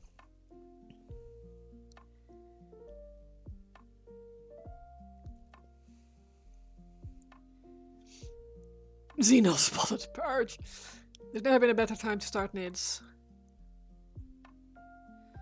Why is that?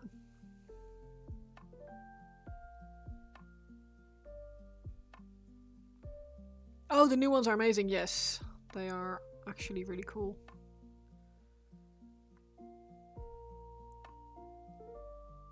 I am quite new to the hobby myself. I've only been painting for like 18 months, 2 years.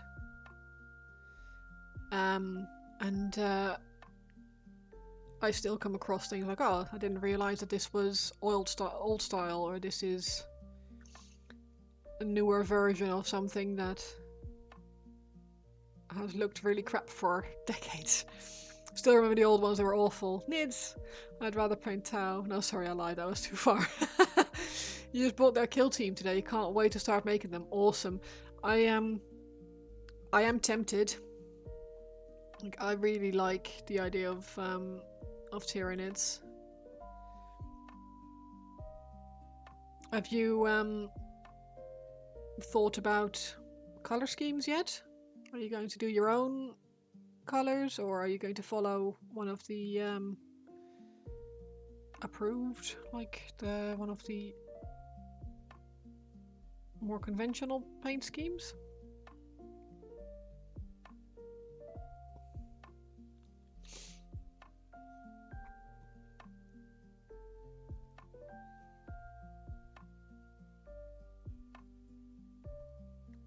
You have your own color scheme. Awesome. Says how to outbait to trap some nids for my bee snaggers. Yeah.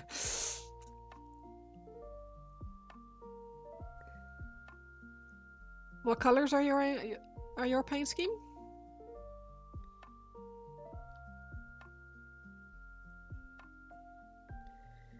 I saw a scheme. When was it? Yesterday?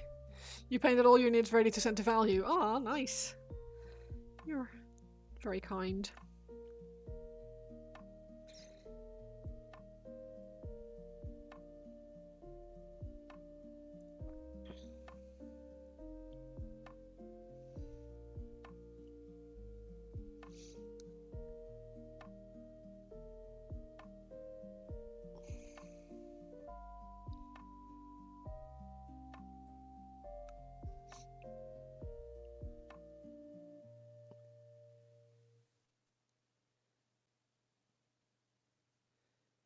You don't get sainted for no reason. It's true.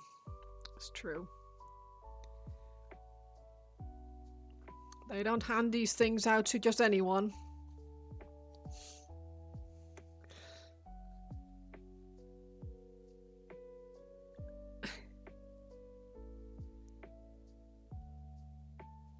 You have to be called White Wolf first and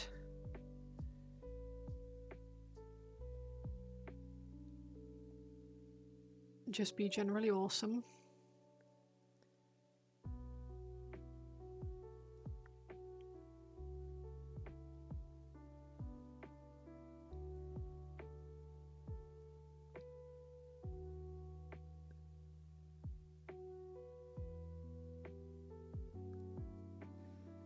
See a White Wolf before your stream. It's a good omen, yes. Body is wraithbone with Mortarian grime wash. Carapace is black with light green details. Nice. Fleshy bits are bad moon yellow. Ooh, talons light green. Use Dark Angel's green and Warp Lightning for some bits here. Oh, that sounds really cool. If you have any pictures, feel free to share them on the Discord. There is a Black Dog Painting Discord where we have a works in progress and finished models channel. PSA, don't go play with wild wolves. Yes, exactly, like one of those. Don't try this at home.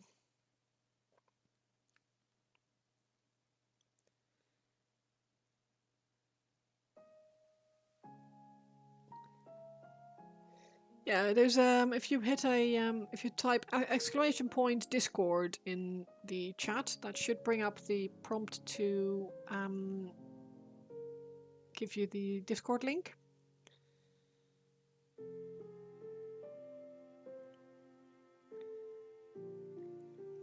There we go.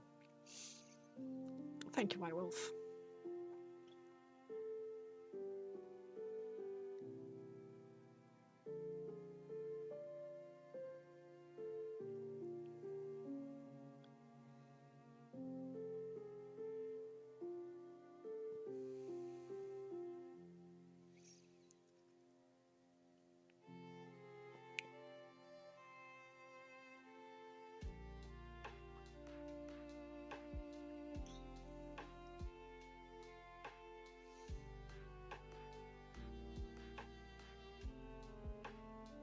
I'd love to see what your knits look like. I saw something the other day on a different Discord where someone's paint scheme for Tyranids was like primarily purple with like yellow accents, and I've never seen anyone use purple and yellow together, and I actually really liked it. I thought it was really cool. I mean, I've seen people use purple and yellow before, but not in a not in a Tyranids scheme.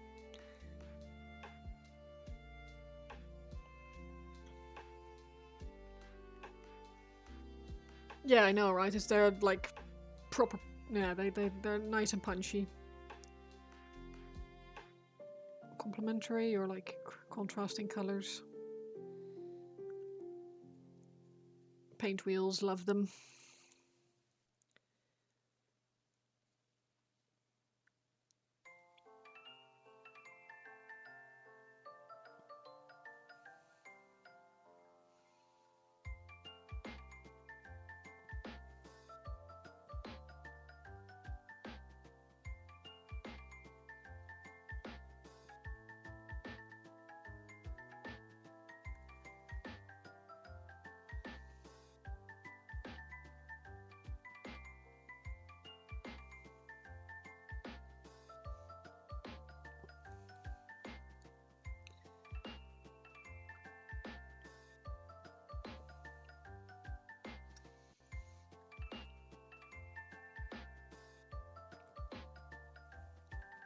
Did you win yet? Oh, me? Winning at life? Ooh, picture of pie over. I'm gonna have a look. Yo, that is sick.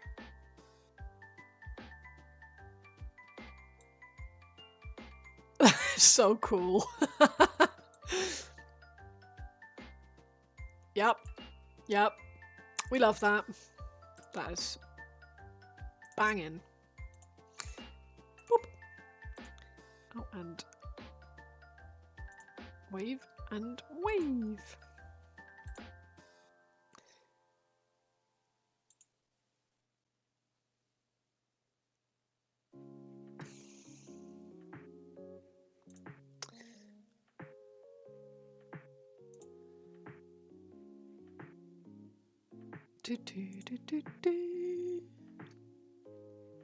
Yours is pink and blue, but you're going to overhaul them a bit. They look a bit too candy pop.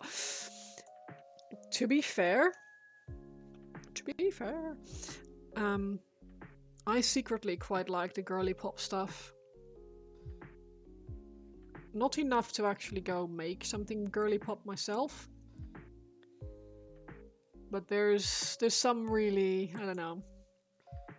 Oh, I'd love some tea. Yes, please. You say that to MMORPG players all the time. They're like, there's really no winning in this game. I mean, are you winning, son? Winning at life.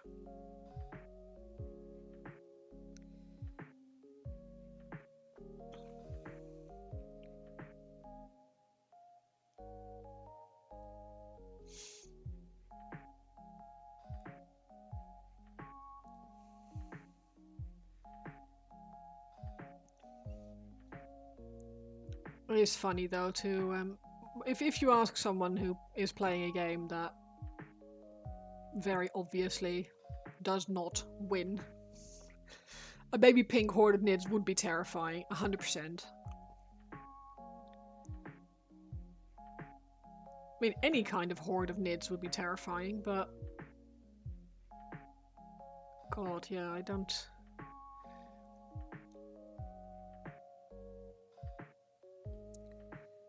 Why 2 sugars and a biscuit?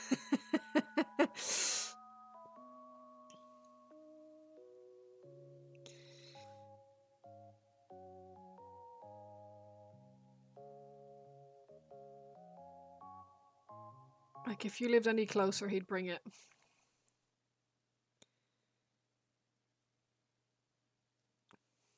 Baby pink with neon pink carapace would be awesome.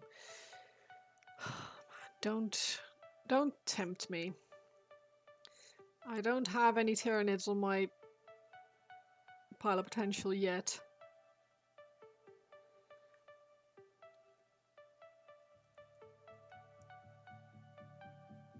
They will 100% end up on there eventually. They're not on there yet.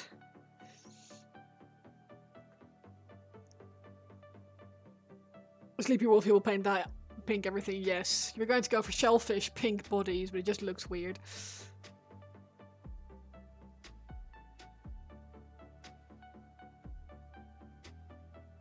What looks weird about that?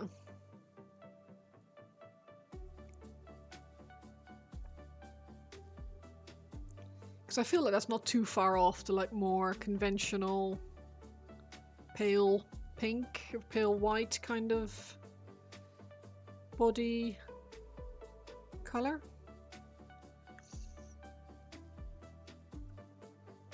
Assuming I know what you mean with shellfish pink.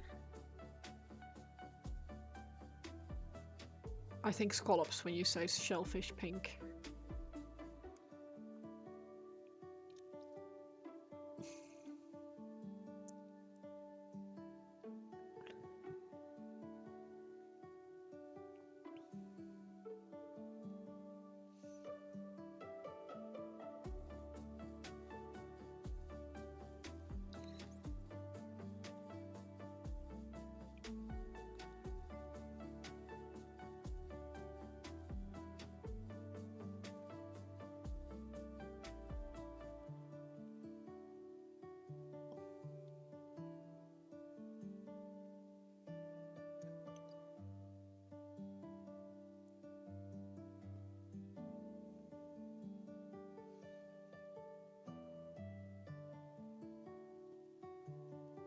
Your cat managed to drop your contrast paints on the floor yesterday. Oh no. I think I'm trying to remember what color contrast paints ended up on our old hobby room floor. I know it was a red and it looked like a murder scene for a bit. Fortunately, you still had some isopropanol, so it didn't get stuck. Well, ours is still a red stain. I'll have a quick look at this.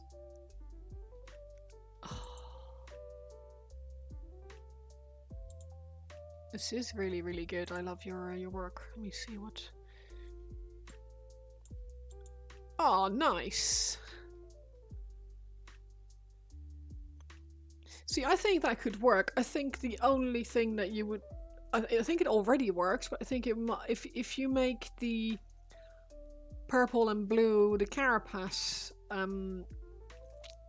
if you give that another stage lighter highlight, like a lighter blue, and bring that around the edges a bit, then it will be.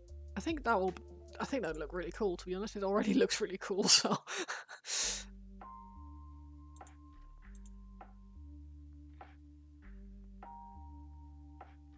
Yeah, I like it. But then I'm a silly girl. What do I know? I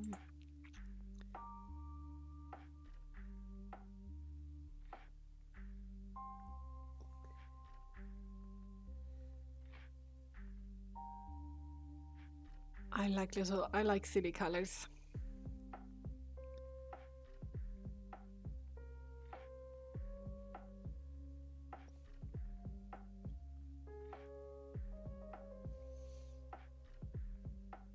But yeah, we still have murder on the floor in our old hobby room.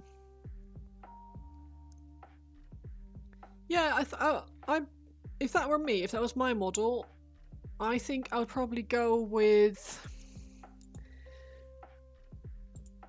Let me have a think. Maybe like.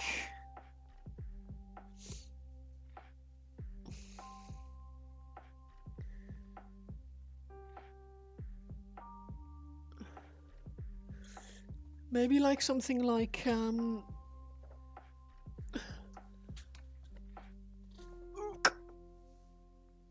this.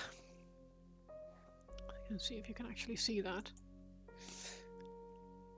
Like a barren blue, which is like slightly purplish, but still blue. I think that would work really well as a last highlight. Hey, Cat, you alright? Yeah? Make the shadows deeper, that also helps. Backup hobby room. So that was our original hobby room, which was probably about a third of the size of the garage. It was tiny. It's like one of those like box. They call it the third bedroom, but you can just about fit like a toddler size bed in there. It's not really meant to be a full bedroom. I used to have two desks in there. Nick's full size desk, my tiny little hobby desk, and we were like, we need like a proper hobby space for both of us, so we converted a garage, and now we're here. The local bakery's sticky buns leave a little to be desired. You think he took the regular recipe but made it with artisanal ingredients, fancy flour and butter with real honey and yeast. Tastes a bit funky. Ooh, tea.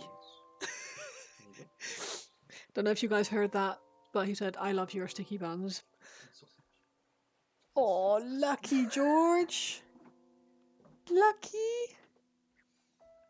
That is actually really cute, really funny. I don't know if you'll hold that long enough for me to take a picture of it. What have you got, George? What have you got?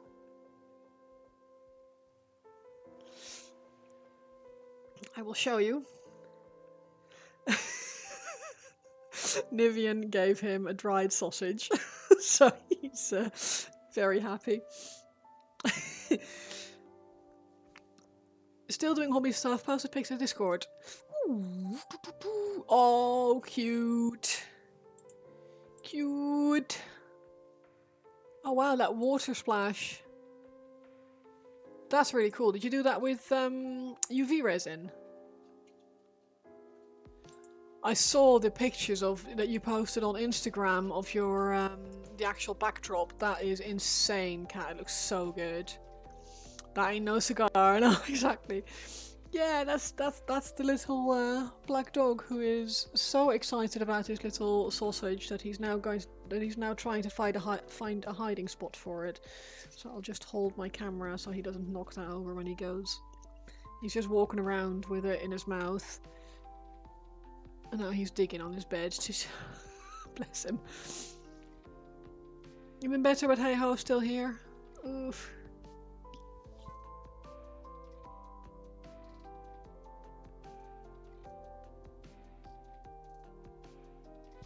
Are you poorly, Cat, or otherwise meh?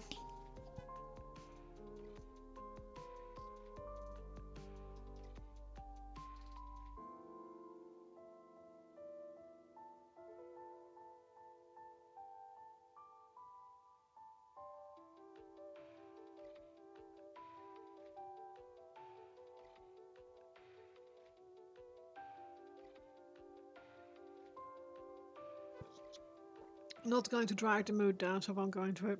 That's fair enough. Well, if you want to talk, you are welcome to, though. It's not a requirement, obviously. And I hope you are aware that if you need to get something off your chest, you are more than welcome to do so here. I have a dog digging behind me on the doormat. Oh, he's going to... George, buddy.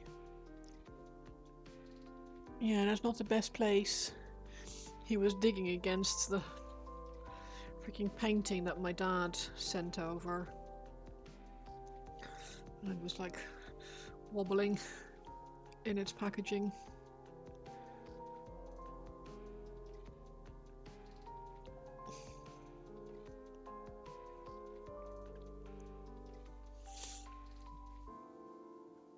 Much love. Could be triggering for others though. Okay, cool.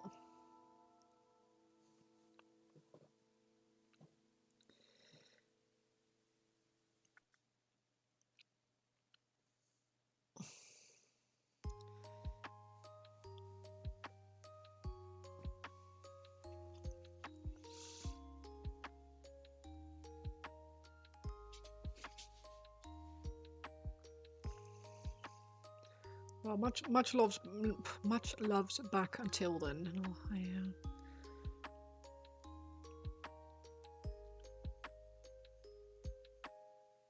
I appreciate you sharing later. Right, so that's a bit of leather. Now I need to get some color on these claws. You're still here, and it's the biggest F you I can do in my life. Yep.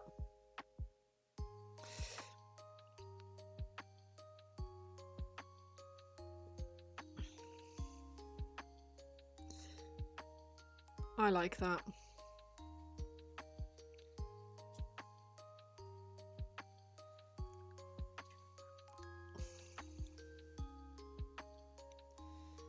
I had my autism assessment call yesterday morning.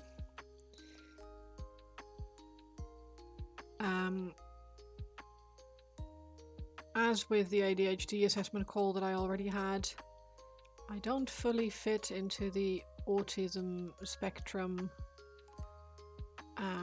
or in the autism bracket, so to speak, which I kind of knew, but this assessor also said that he definitely does think there's something there, like that shouldn't be there really. So he hasn't just closed my file, which is nice. He asked me to have Nivian fill in a questionnaire for me. One that my mum filled in previously. And he wants to have another catch up next week to see what the next steps are going to be, which is, I feel quite promising. I have to admit, I'm pleasantly surprised that he hasn't just sent me off with, it's not what I am. It's not what I'm looking for, but my because they that's basically what happened with the ADHD one. They said, so yes, you definitely have ADHD traits, but not enough to diagnose you. Okay, best go get checked for autism instead. It's like, okay, great. So I was quite happy that this guy didn't just immediately wrote me off, I suppose, and was actually willing to look farther to see what it is that is causing me to have so much problems with my life. You were diagnosed in your 40s after your eldest son was diagnosed. Aha! That's fair. Evening, Fluent Code. How are you? Family that live with you should definitely give input. Others see your ADHD way more than you do. Yeah. So the original, because the like the questionnaires they send you, they ask a lot of questions about your early childhood, and Nivian hasn't known me when I was a child, so he was never I never really asked him to fill that in for me. But this guy was like, well, he's lived with you for nearly 11 years now, or 10 years at least. So he lives with you day to day. You say he's your best friend. He will see what's going on, and he should be able to give a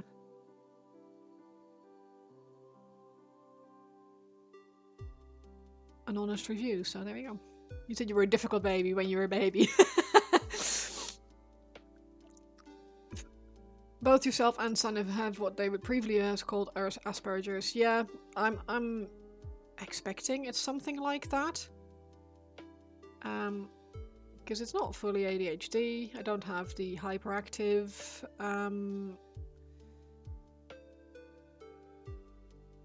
side of that at all. It's not fully autism because I don't end up fully paralyzed with when things don't go my way, or when we have to deviate from my planning and schedule and stuff like that. I'm not obsessed with anything. I don't have like hyper fixations on things. I mean, I have more of the ADHD hobby hopping than anything else. You don't get physically super hyper, mentally it's constant. Yeah, I'm exhausted most of the time. Saying that, I've been taking different supplements the last 2 weeks, and I actually don't feel as bad as I have been over the last 20 years. So I don't know if it's a coincidence or if it's whatchamacallit,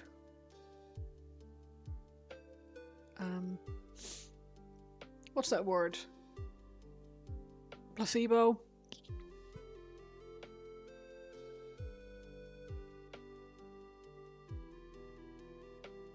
You get violent when people interrupt your plan. I get really stressed when I have. It's usually okay, but not if I feel like I'm going to be late for something. I get really, really stressed if I feel like I'm gonna be late. Have I had any lion's mane supplements? No, I have not actually. At the moment, I'm taking magnesium, which I wasn't taking before, but a different magnesium. Let me just find that. So it is magnesium bisglycinate and vitamin D3 and K2 drops.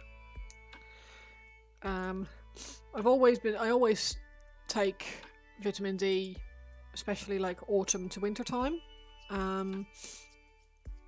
But I've never taken this type before, and it's, yeah, I don't know if it's, like I said, I don't know if it's placebo or whatever, but something seems to be working for me at the moment, so I am not complaining. Surprised your wife's still around with all your meltdowns when she's ADHD, so it swings and roundabouts. Yeah, I do feel like we neurospices, we do seek each other out, so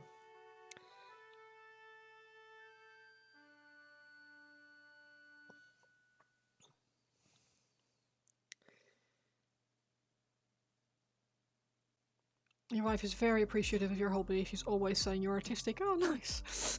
Artistic.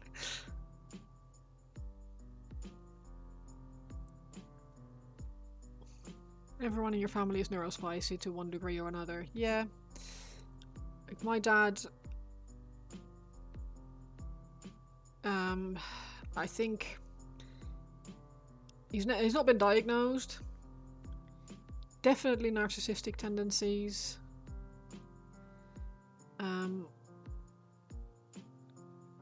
Want to say mild case of autism, but I feel like his inability to relate to others is more to do with the fact that he doesn't really care about others. He only really cares about himself. At least that's the impression I get when I spend time with him.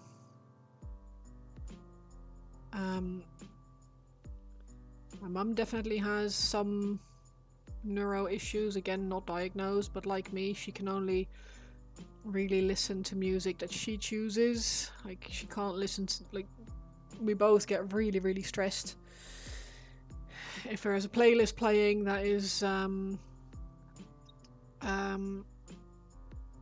got music on that we don't control and it's music that we don't like. That incredibly stressful. I get irrationally angry, like I can't think straight anymore, and it's just really problematic. Your wife says you take everything literally. I say no, that's kleptomaniacs.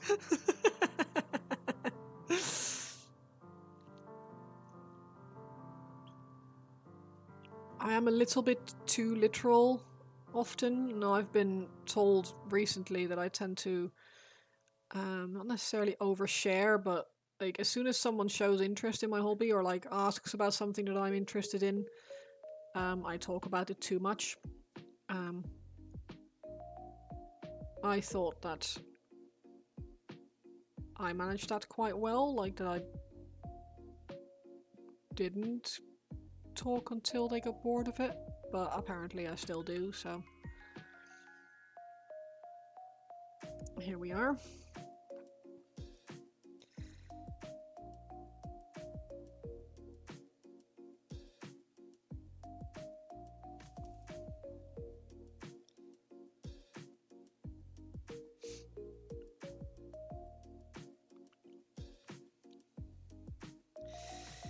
Yeah, I don't know. It's clearly the other party that are at fault for not being super interested. Yeah, obviously. People get bored too easily. They do.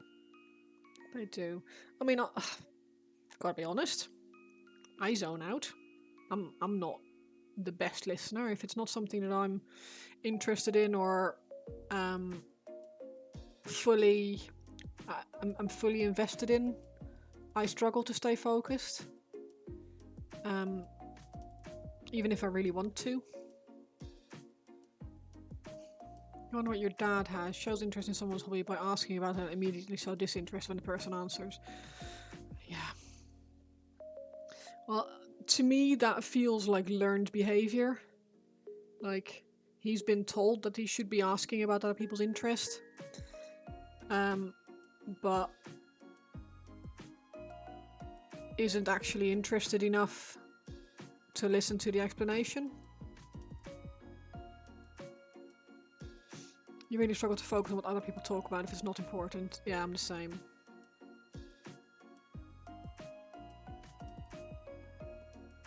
That's known as being a cunt. Yes, especially when you do it to your son. I feel like that's not fair.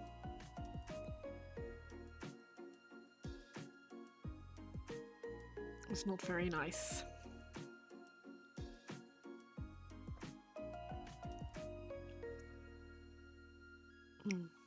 But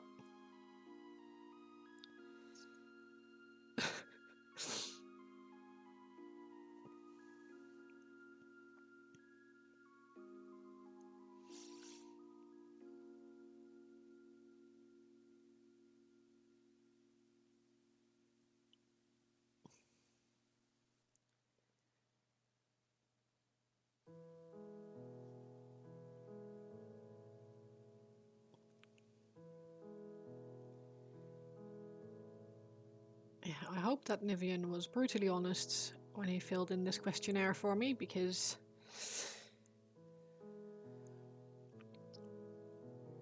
it's not going to help. sugarcoat stuff.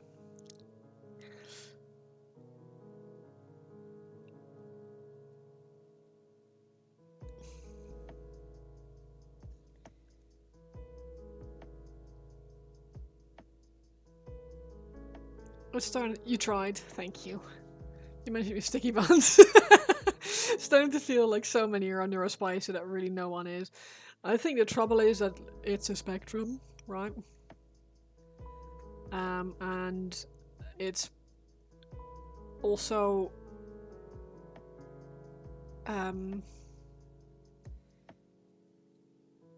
people self-diagnose nowadays.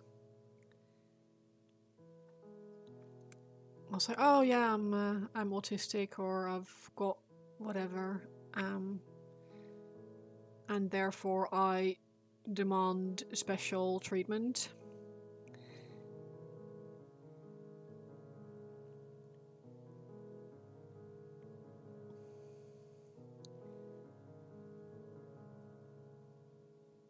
To me, it's just important that everyone gets the allowances they need to be able to live their life to the fullest and not feel like they're having to struggle with what other people expect of them. All a touch of autism. Yeah, way too much Tylenol. You demand unspecial treatment. Good. Well, you're not getting any special treatment anymore.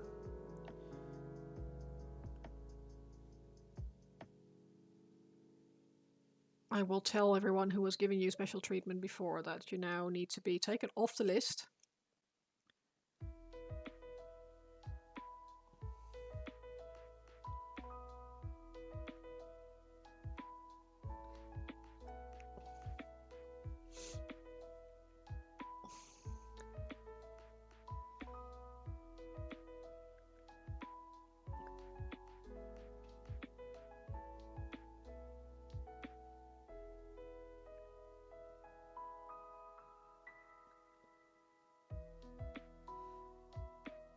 It's still amazing to me that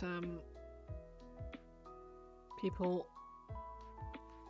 don't treat each other with the dignity and respect that they deserve. So, the more open and honest we are about the things that we struggle with, in my opinion, the better. Any kind of mental health problems that we have, or other issues, like please do speak up and let other people know that you're struggling with things, because sometimes they just need to know that they're not the only ones. I know from some people who have had an absolute ban on talking about mental health in their household when they were younger, how incredibly liberating it has been to speak with people who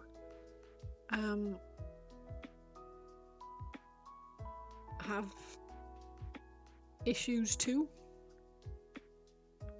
just to know that they're not the only ones. It's a big part of why we do RoseCon. Exactly. Now we press that shit sharing is unhealthy. Yeah.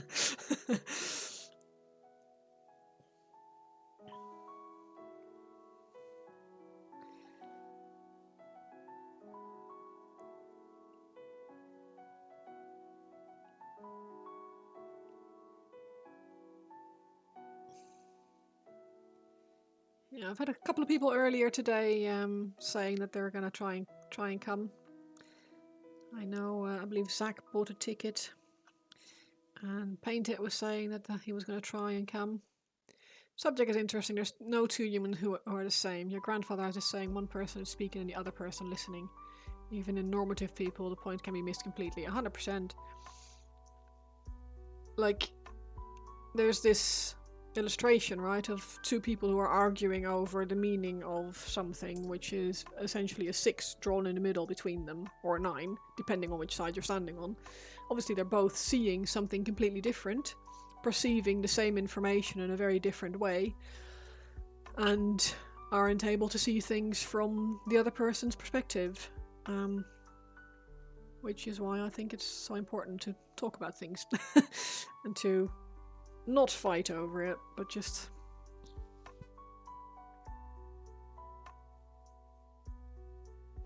That'd be so cool if you could.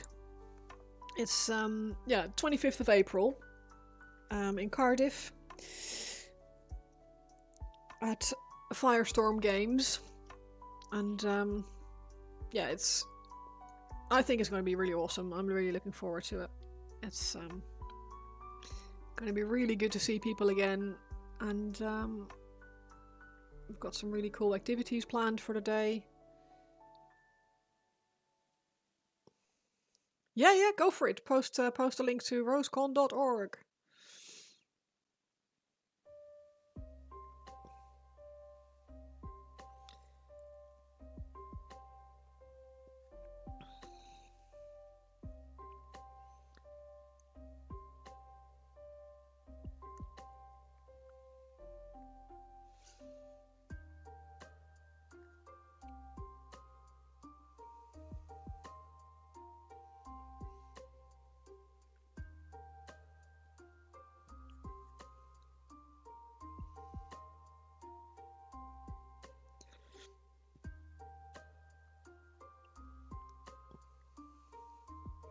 You don't have to ask, Kat. I know that you're not gonna post links to unsavory stuff, so... In a conversation between two people, there are 6 being. One person is 3. Who they are, who they think they are, and who the other person thinks they are. Yep. That's that whole Japanese philosophy, isn't it?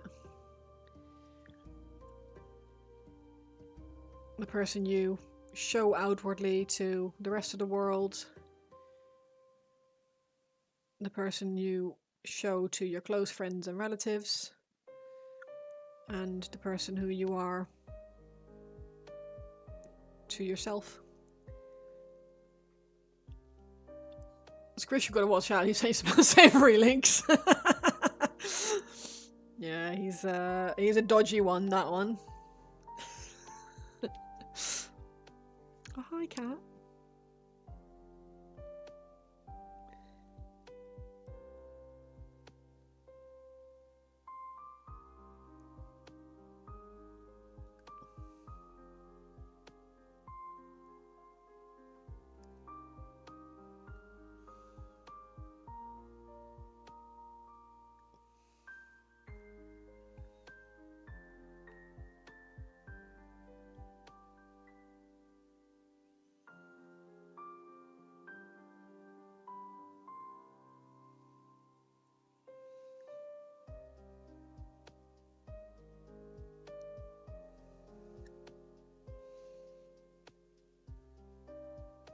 It sounds very windy today. Just hearing it howling around the garage at the moment.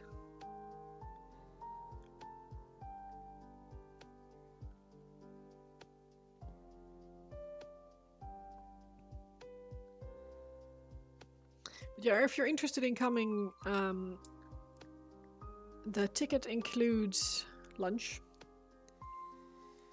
So, and it includes entry into both painting competitions on the day and allows you to join any kind of games and plans that are held on the day. So, more like the 6-9-erday. Yeah, true. Doesn't include a plane ticket. Sadly not. If we could, we would.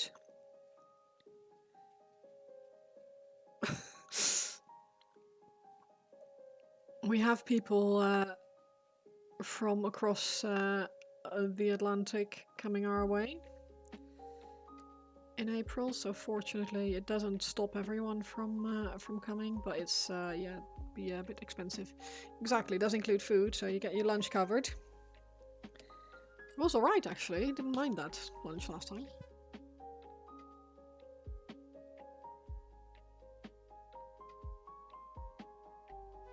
You'd show up to slap some paint. Like, Galloway and I are going to be hosting where we're doing a pre-event painting competition as well, which we'll announce about 3 months before the before RoseCon. As to not give anyone an unfair advantage.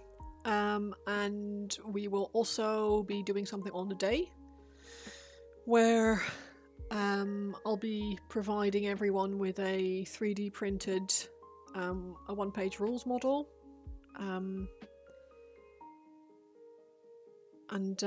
Well, may the best person win. So there'll be paints on the day, and I'll bring some brushes and stuff. But if you want to bring your own brushes and your own paint, obviously do feel free. It will allow everyone to have use their own stuff if they prefer to use their own stuff. I did it last year. I brought my own stuff, so I fully get it if people prefer to bring their own brushes and paints. But yeah, it should be really fun. And like Firestorm Games is an awesome venue, like really cool. So yeah, anyone who can make it should come. It should be it's gonna be really fun. I'm really looking forward to it.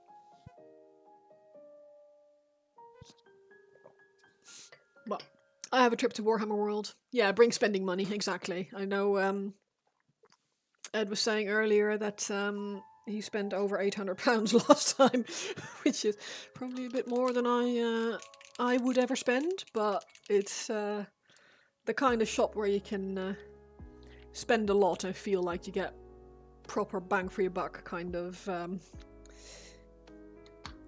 god.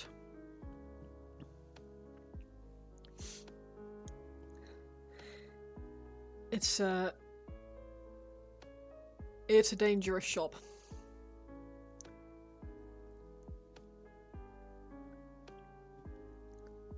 That's true. He did go mad getting stuff for everyone else. He is a generous soul.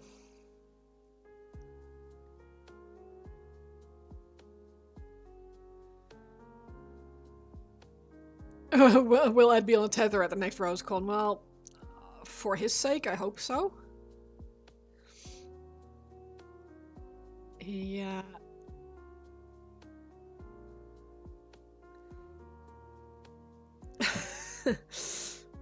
certainly does not need to spend that kind of money. People will like him regardless. Because he's just good people. But I know what it's like to want to buy people nice things.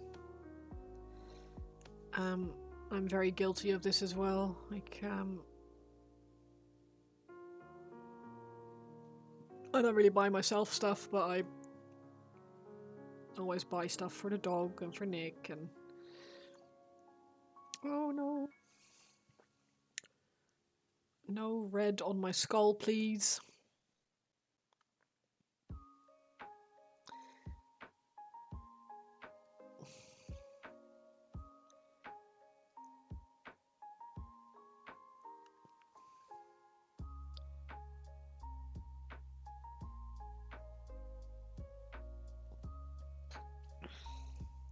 You do that too, but as next level, yeah, he is, yeah. Easier to buy for other people so you don't feel guilty. I agree.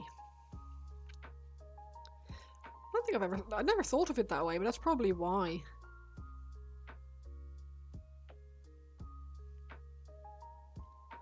I also feel like they're more worth it to buy for. Like, not that I don't think that I'm worth buying for, if that makes sense, but it's like, yeah. I don't really think I need more stuff. I want more stuff, don't get me wrong. But yeah, I very rarely buy stuff for myself unless it's something that's that I need. Need.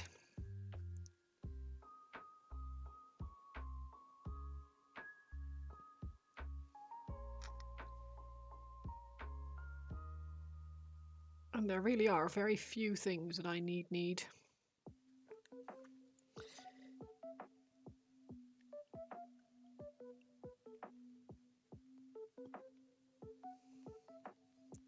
Spent a lot to do this diorama, but just for the build off, it kind of feels justified. Yeah. Yeah, I get that. Plus, it looks insane, so there is that too.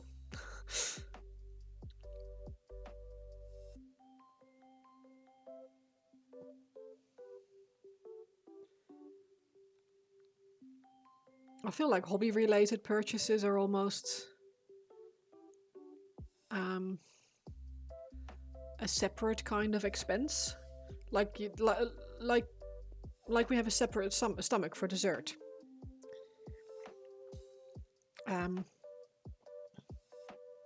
You can be very full from dinner, but there's always room for dessert.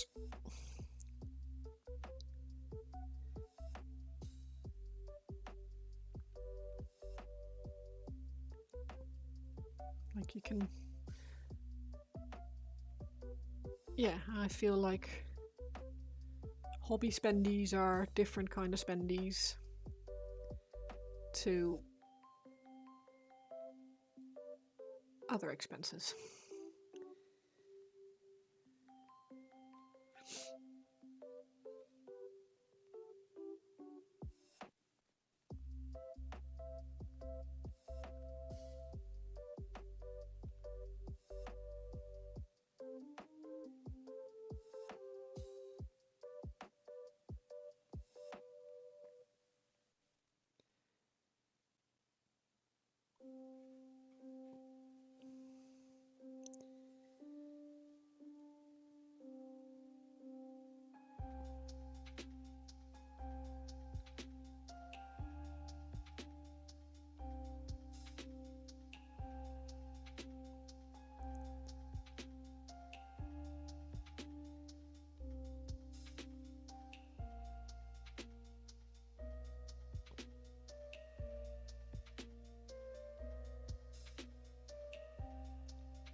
Oh man, this smells nice.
Who organized this hobby challenge, Cat? The build off? Because I'd love to see what everyone else came up with as well. When there's an end in sight.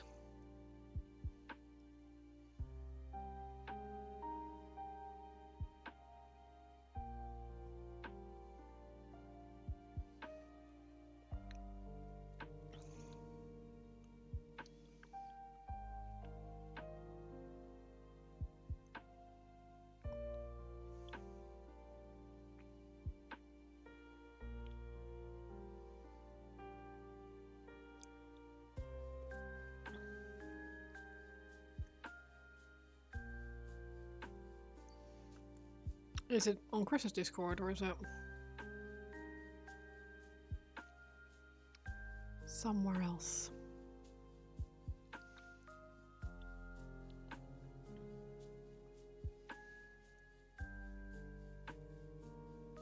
Ah, balls.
Any ropers?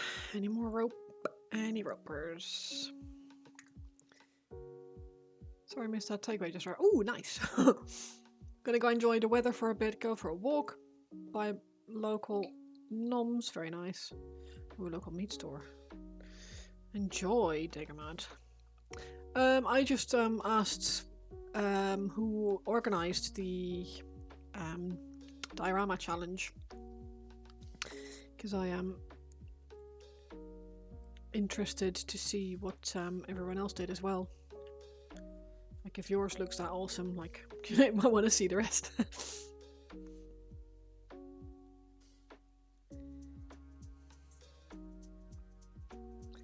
It was Chris, yeah. Okay, cool.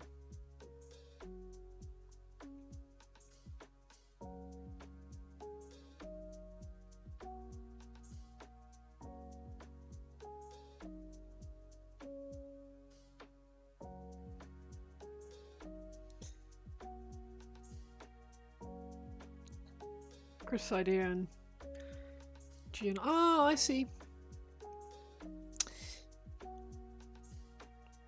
That's cool.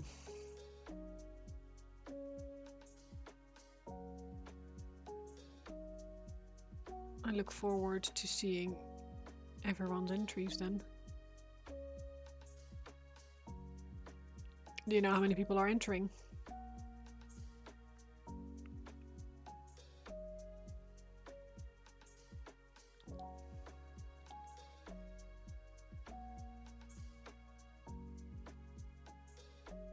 Oh, just us. Oh, okay.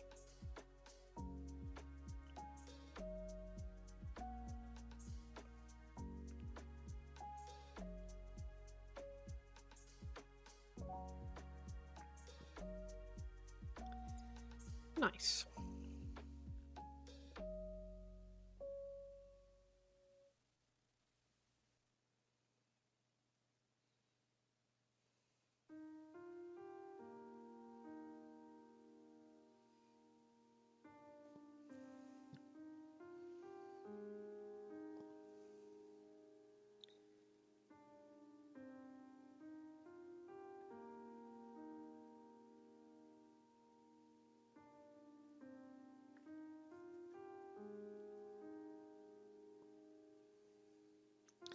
What kind of takeaway do you have?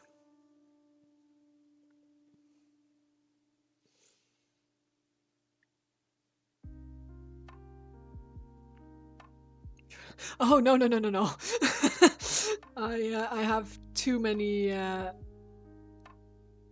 things already in the pipeline to be adding another one. But thank you, though.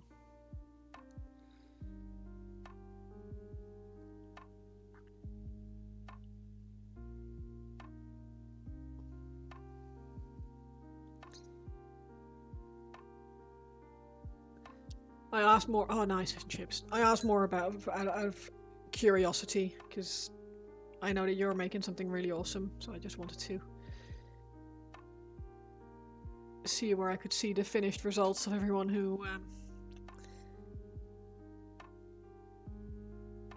who's entering.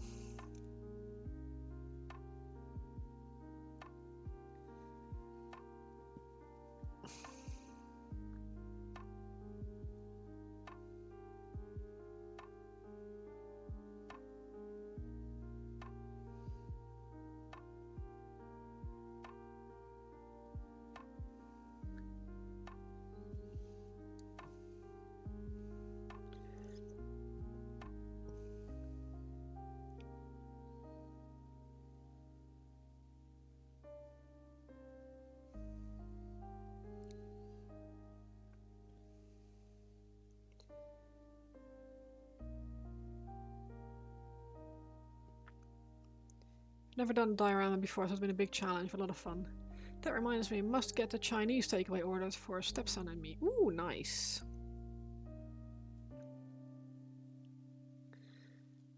I love a Chinese. Love the fish and chips too, to be honest. But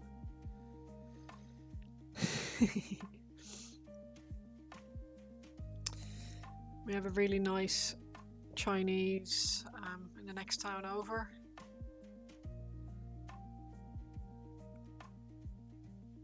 The ones that are local to us are also nice, but not as nice as that one.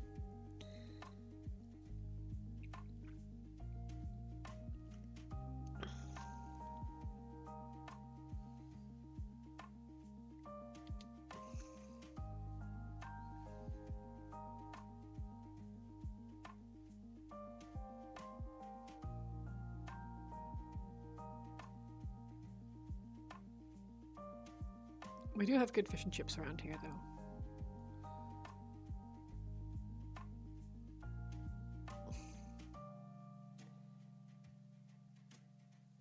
I think the best takeaway that we have around here is a place that does wraps and rice bowls and chips, and you can have them either with salt and pepper, chicken or squid,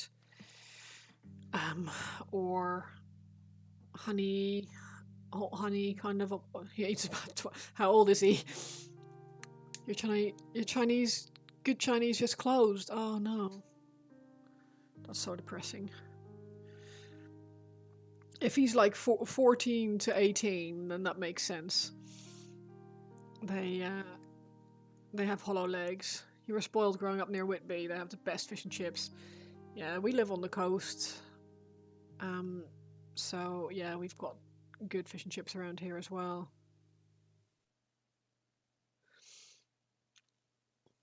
He's 36. Might still have hollow legs. Stepson 36. Yeah, I suppose he's still your stepson regardless of how old he is, I suppose.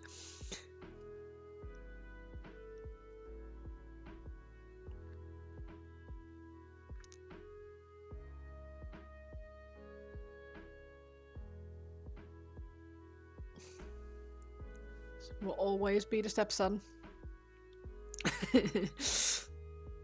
That was funny though.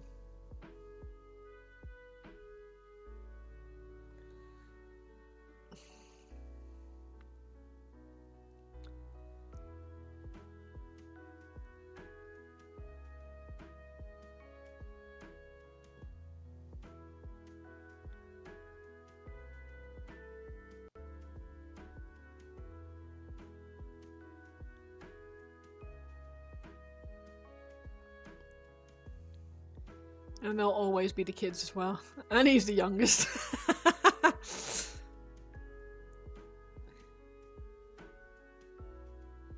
Yeah, I was talking to my mum yesterday. And she was like, oh, it's your 40th birthday next year. Are you gonna plan something? If you're gonna do a party or something, I'll come.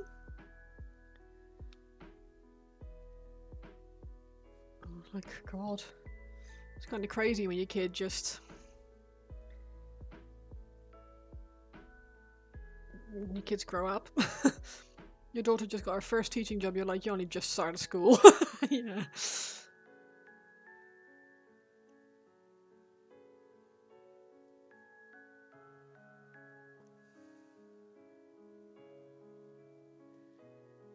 He's only been your stepson for 6 weeks. Before that, he was the Mrs. Son. Oh, congratulations.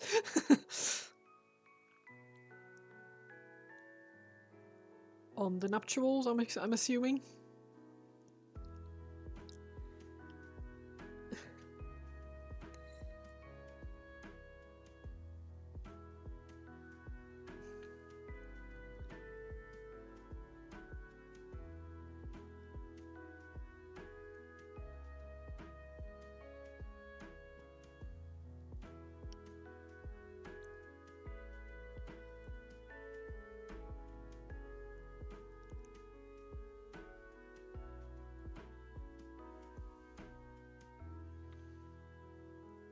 That's really cool.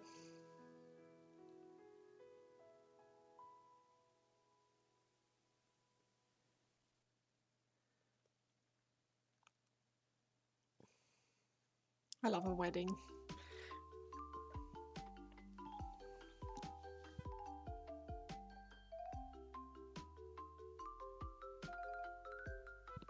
I finally tied the knot after a 29-year engagement. Good for you. There is no rush to these kinds of things. No rush whatsoever. And I thought mine was long.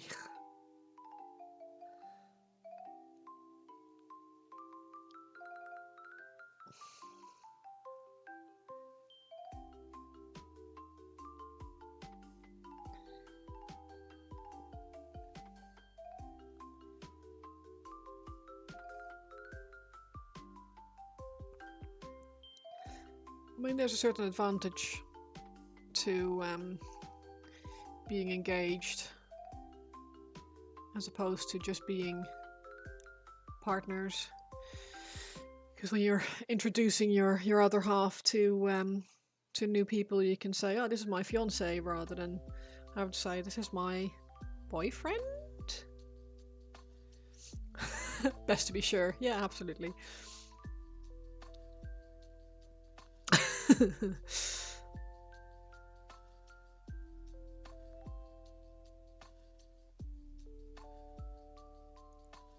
Like boyfriend feels too like informal or too not important enough, I guess, after this long. So I just go with partner at the moment, but it's just you proposed after 2 months, you knew you were punching above. It's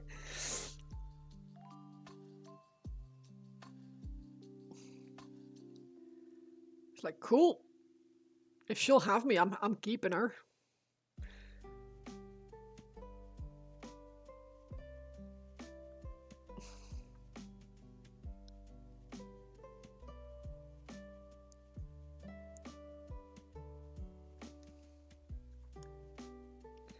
You go with partner? Yeah, I do too.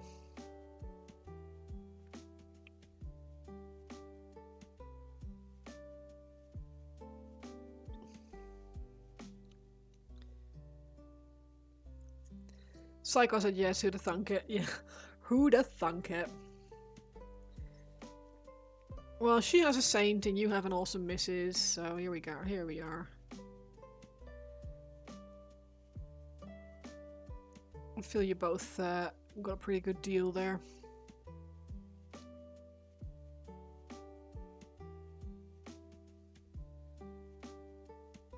It's hard to go with the face of John Merrick. Wow.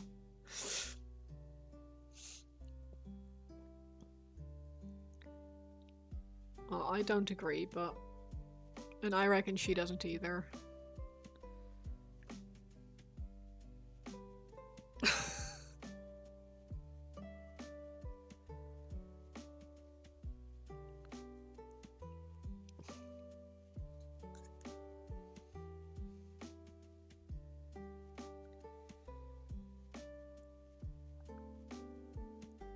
Met on a Thursday, moved in together the following Monday, proposed on the Friday, then put your feet up. Like, right. Keeping this one, locking it down. Bosh.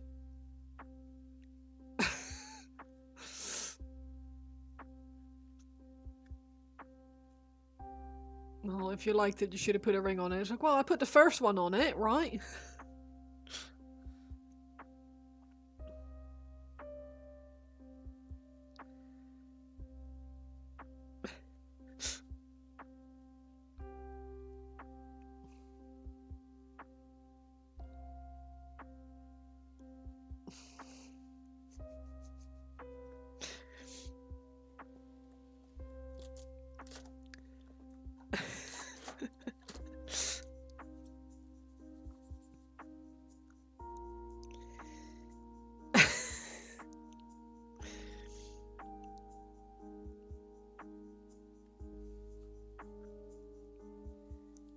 Knew she was a keeper. Nice.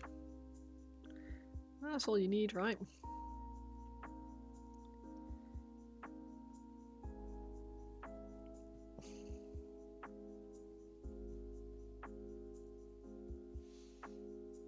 First one just a deposit.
I love shortbread.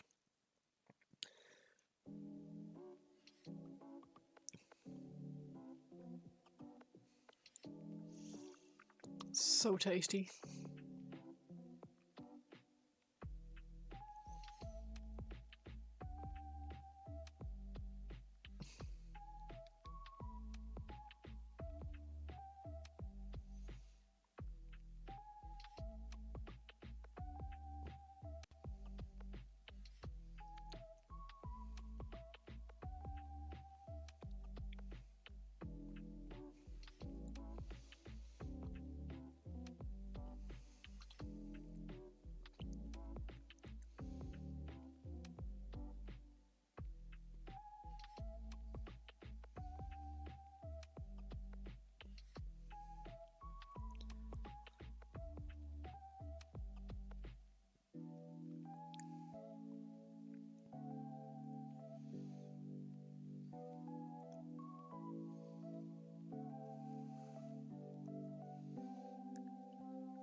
Your progress on the psychophage has been going smoothly over the course of your stream. Yes, I do want to see.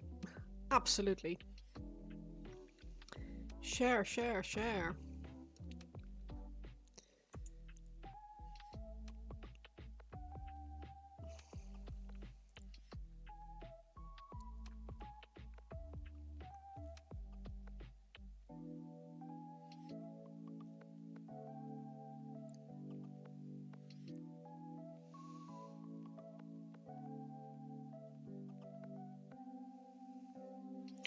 Oh, sick. Yep.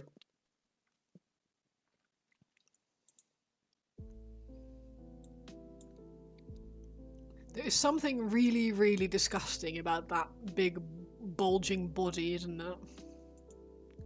It's a fun one, big bulging body. A fun one to say.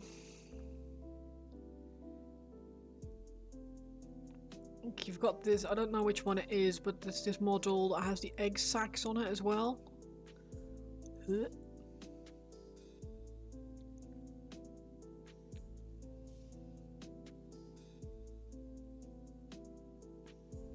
Like, I'd probably have to build it without the egg sacs because I would just go... Yeah, gross. Terragon? Yeah, possibly.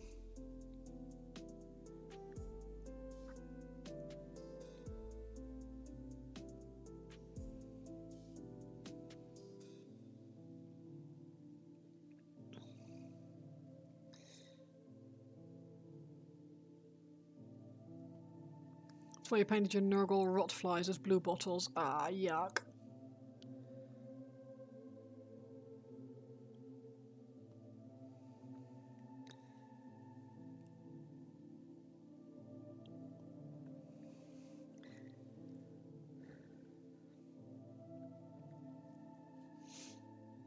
You can build it into Tyrannofex.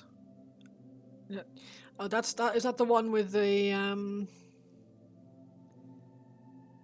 slightly penile looking gun?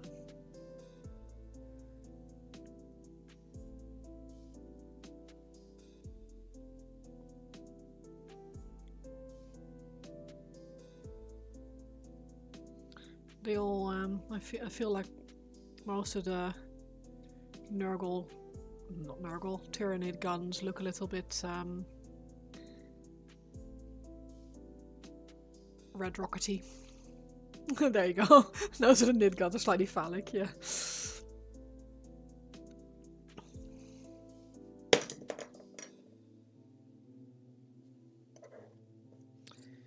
Are you clumsy? No, not at all.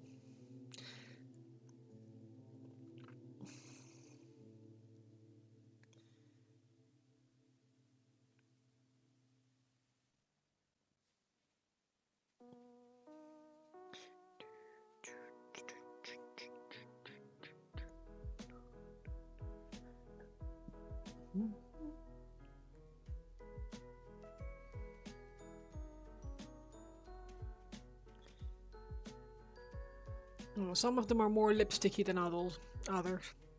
They are biological, to be fair. Yeah, that's true. It's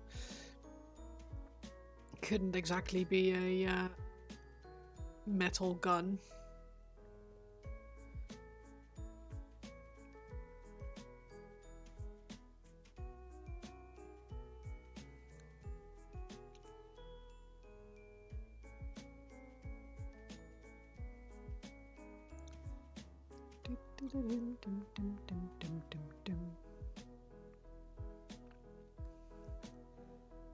Red Rocket, they knew what they were doing, putting dog meat at the Red Rocket station of Fallout 4.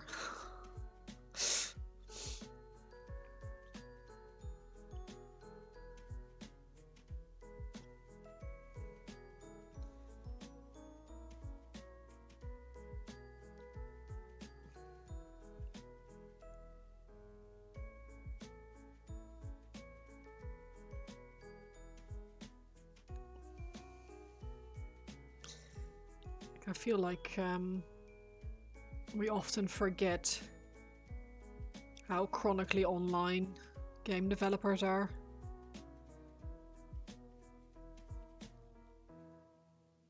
So that's jokes like that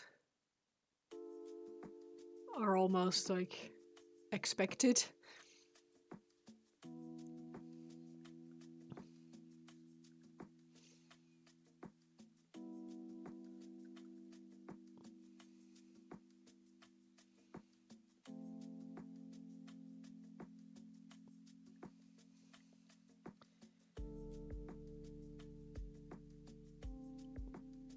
You see, Fur, we painted the coolest Space Marines in the entire universe. We are. We are certainly doing that. It's a Dreadnought, Mr. Fat Cat. So I'm currently about that far in with the body, and I've got a bunch of 3D printed bits which I'm painting up.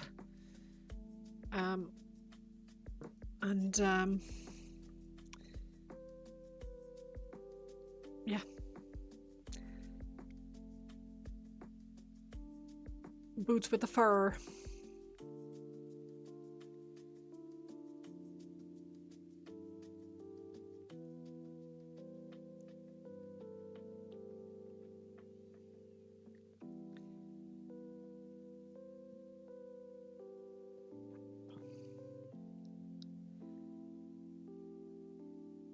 So far, I'm actually having a really good time with it.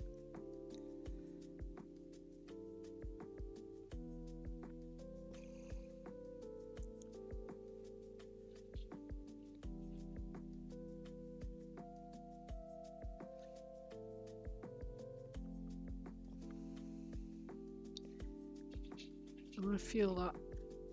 You haven't started on your dreadnoughts right now. You're building Primaris-sized Thunderwolf cavalry. Ooh, nice.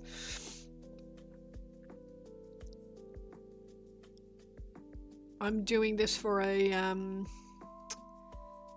painting competition of our local hobby store.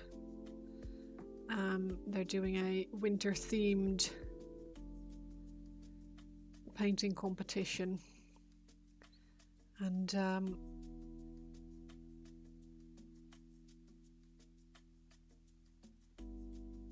yeah, I felt that Space Wolves was the obvious choice, really.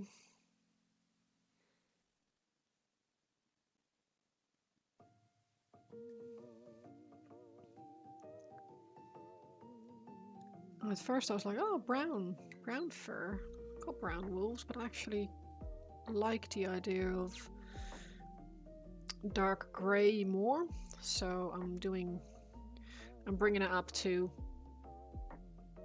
dark grey in the middle bits and a lighter grey on the legs.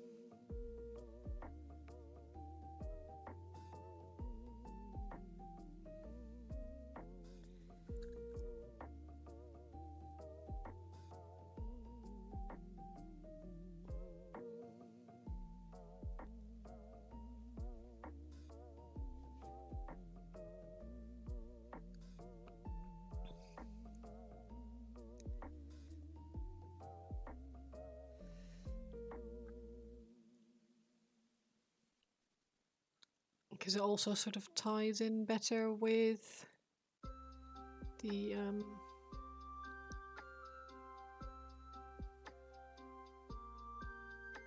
blue-grey of the rest of the paint scheme.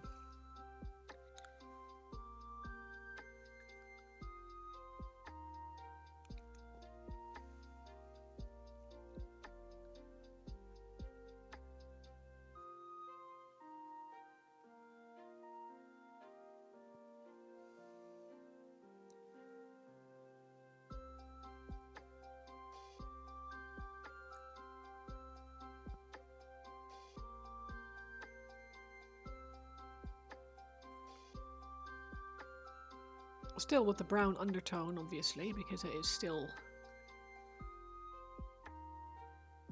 like it's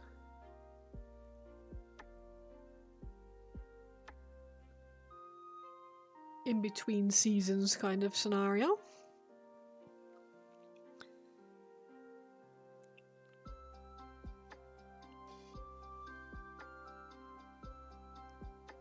You made a white fur for your Arjack because you used the older, darker grey theme on yours, and the brown kind of blended together with the belts and pouches. Yeah.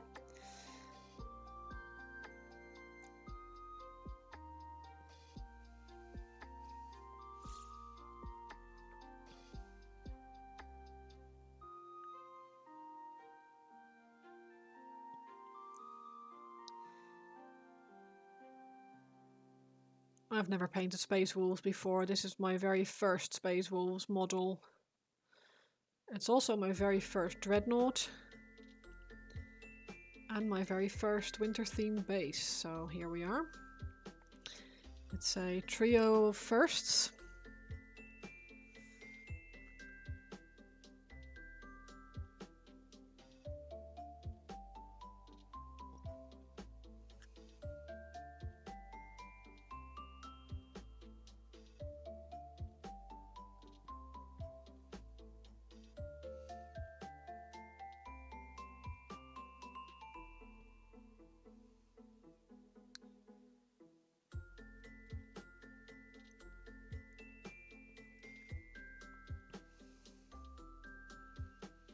In for penny, in for pound, exactly.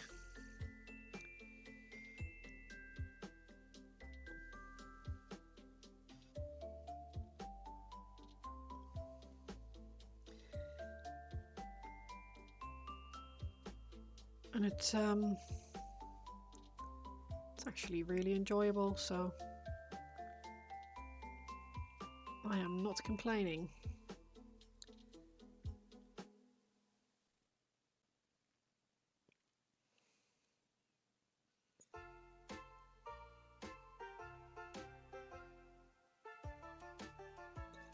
The Scandinavian array is next to the Viking burial site. And there were runestones all over the area, so he might be a slight Viking nerd. Nice. Mr. Soups 95, hello. I am painting a Space Wolves Dreadnought. It's a Redemptor Dreadnought. These are some 3D printed bits, which will go with the Redemptor Dreadnought body. They'll just slot over the existing armor panels.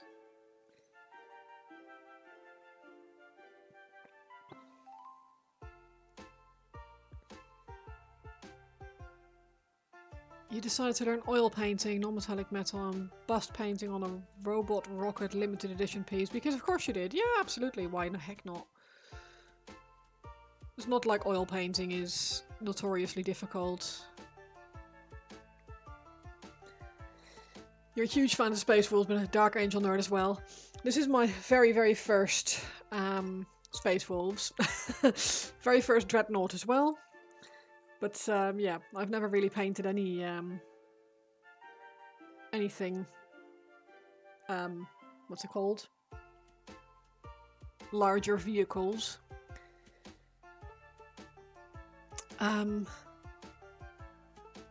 It is from Vikings from Yorkshire, England. Oh, awesome!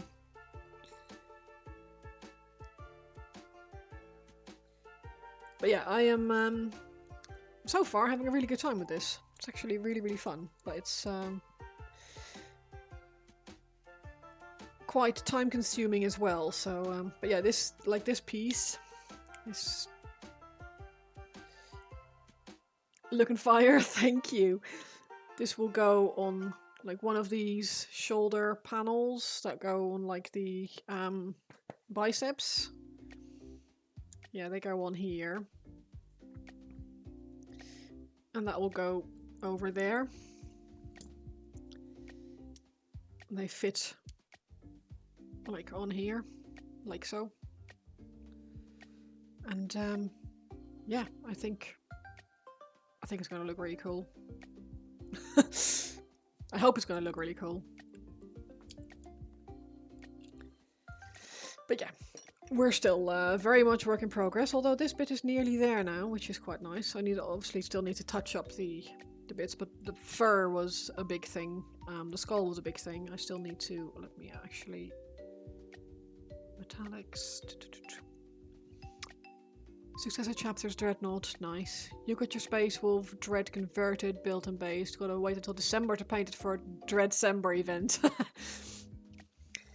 Yeah, this one is also for December, but I'm a very slow painter. I only really paint when I'm streaming.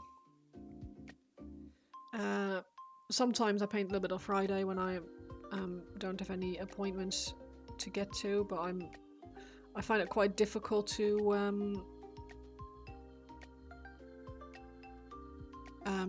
get started if I don't have a stream.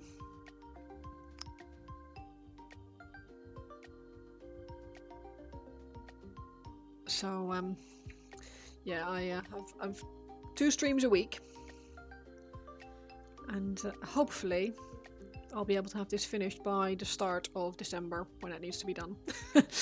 You did recently start working on Logan Grimnar's right arm though, so you have stuff to do. You have stuff to do until December. Yeah. You've never painted, so having a Dreadnought be your first mini is insane. Yes and no. It's sometimes it's easier to paint something that's slightly larger. If you please with your progress. Yes, absolutely. Post a link. I am curious. You can also post it on the Discord if you want. Yeah, exactly. Ironically, large minis are easier to paint.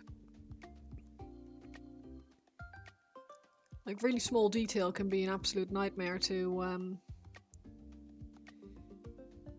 paint. And look, I don't know if you have an airbrush, but if you do, that makes it even easier. Instagram. Let's have a look. Hell yeah! Bonk.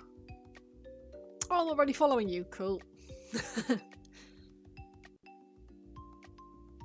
That axe is really, really cool.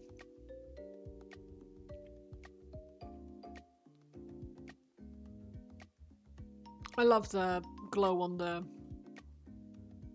hand as well. Very, very nice. I'm not surprised you're happy. Quantum Observer, thank you so much for the follow. 6 out of 5, no notes, exactly. Your successor chapter's color scheme for your dreadnoughts and all your vehicles are half black, half OD green. Nice. I love black, I love green. You fuss with the OSL for so long, yeah you would, but it's... you got the result though, so... What the frick is this? Get off.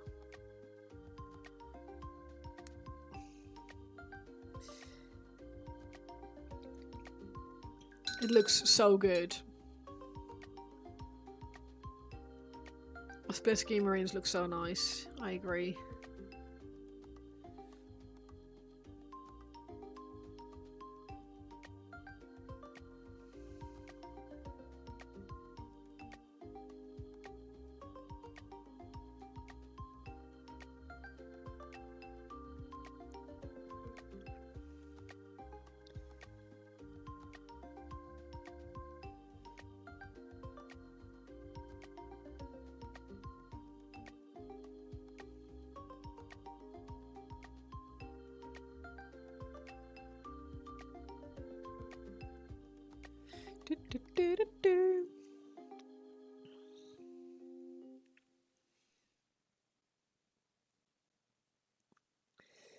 You did a financial oopsie and got your 12-year-old son interested in the hobby. Oh no.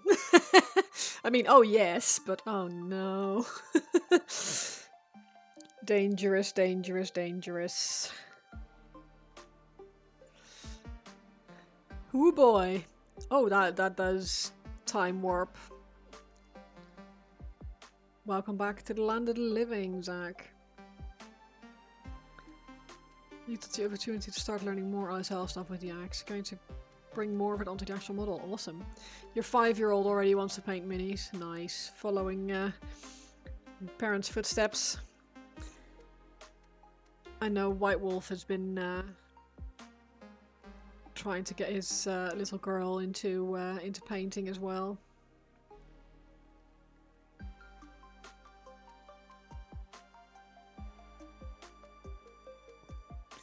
I'm wondering if it's like a ploy for some people. Like, if my kid is interested in it as well, then it can't upset the missus. Painting minis is wholesome fun for the whole family. I agree. Don't know if it goes so far as to say you're alive. Families who paint together stay together. Absolutely. It's I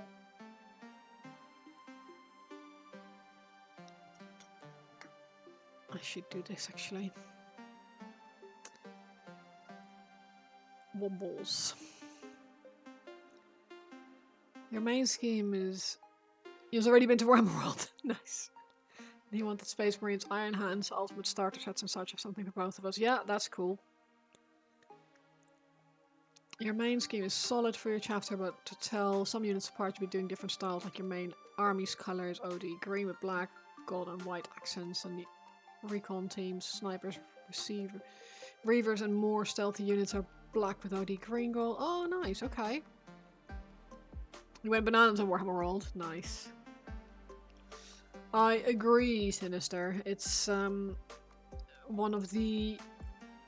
Like we were talking about this earlier, that is one of the most wholesome and most bang for your buck kind of hobbies that you can get.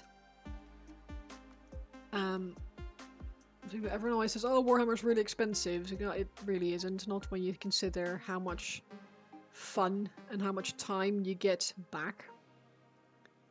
Like, sure, the initial investment of getting to buy paints and brushes and all that, that's quite expensive. But the hours and hours you get to spend painting, playing, building, you don't get that with many other hobbies. Carmeltil Fulgrim's hand won't glue. Oh, don't. It was his spear thing. Just so triggered, man. It is expensive, no doubt about it. It's very good value. Yeah, you get a lot of time back for what you've invested, right, financially. One of your favourite pastimes with your son. Talk a lot and have fun. Seeing him learn is awesome as a parent. You already have 3,000 point armies when you're building currently. You can buy a movie ticket for 20 euros, have 2 hours of fun, or you can buy a box of minis for 40 euros of fun for months. Yeah, exactly. That's what we were saying earlier. It's like people will spend hundreds of pounds on a night out, and all they have to show for it afterwards is a hangover. And you can, if you spend that kind of money on the hobby, you're set for months and months and months. Building, painting, and everything that comes with it, really. It's yes, you can spend a lot of money on it, but it's not bad value.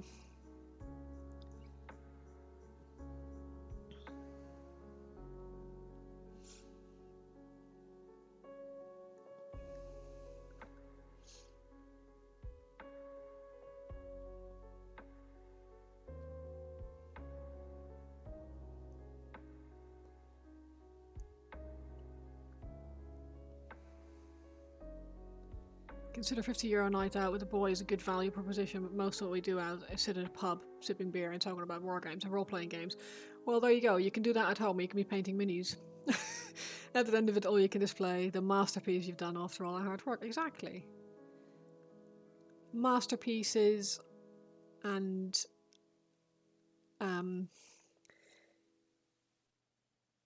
yeah, you can. It keeps giving back for years and years and years, so it's to me it's a very good value hobby. You don't drink and go out, so all your fun money is hobby money, plus the wife never has to wonder where you are. I'm always painting. Hobby at night at home is the best social time. I agree. It's one of the reasons why we moved our hobby into the garage, is because Nivian and I can both be painting at the same time. You're back, what'd you miss? You think you see a brushstroke that wasn't there last time? Correct. 1 or 2.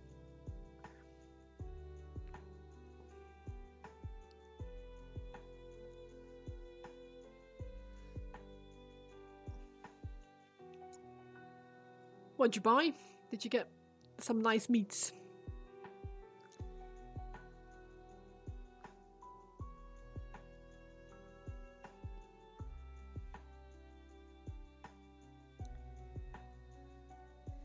Yeah, your group of friends get together every Saturday and just chill and build 40k minis. Oh, that's awesome.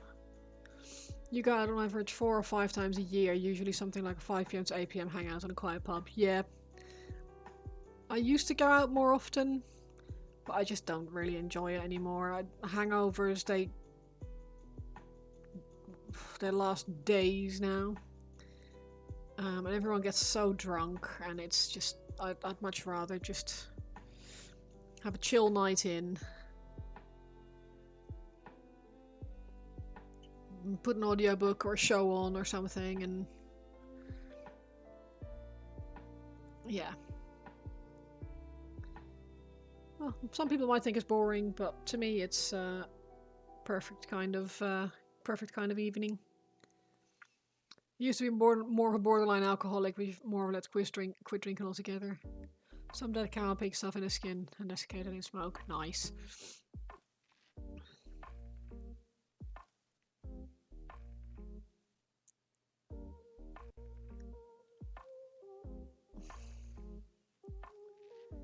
Smoked sausages.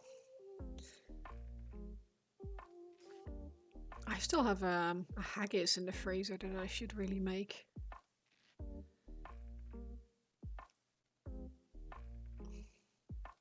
Less alcohol means more money for minis, absolutely. Did your best to make it sound appetizing. I mean...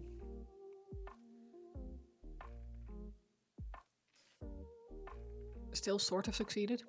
You've never had haggis? I really like it. I was really worried I wouldn't. I used to date a Scottish guy for a while, and when we went to visit his family, they made haggis, and I was really worried that I was going to hate it. But I actually really enjoyed it, and sometimes, if I see it in the shops here, I sometimes pick it up.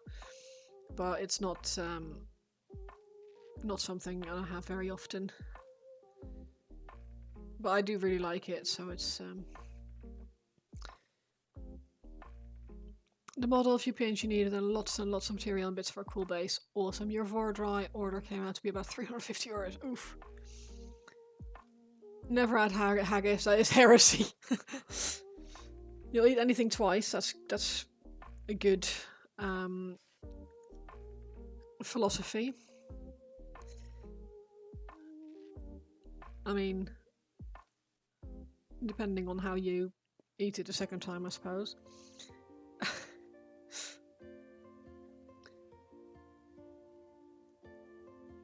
Being in the USA, haggis is really a thing, but you've heard it's good. I think it's probably not even allowed in the USA. I think there's some weird food rules in America about haggis that probably mean it's not. It's like a banned food, like certain other things are. Like some cheeses and stuff are not allowed. If you had it once and it's bad, it could be you just got a bad batch. You gotta try it at least once more. No, I agree. A good haggis is a beautiful thing, almost as good as berry black pudding. Oh man, black pudding. So nice.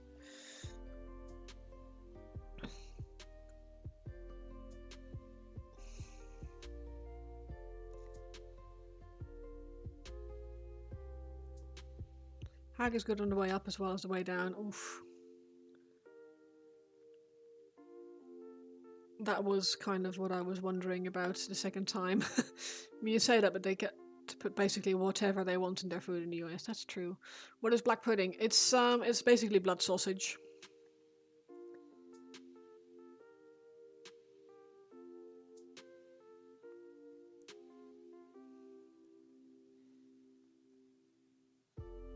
In the US, good food is considered bad and chemicals good.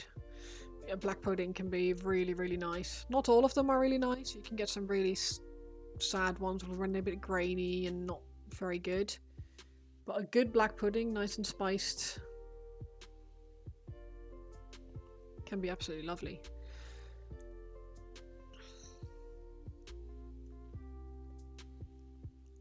I hear white pudding is also really, really good, but I've never had that before, so I can't really comment on that.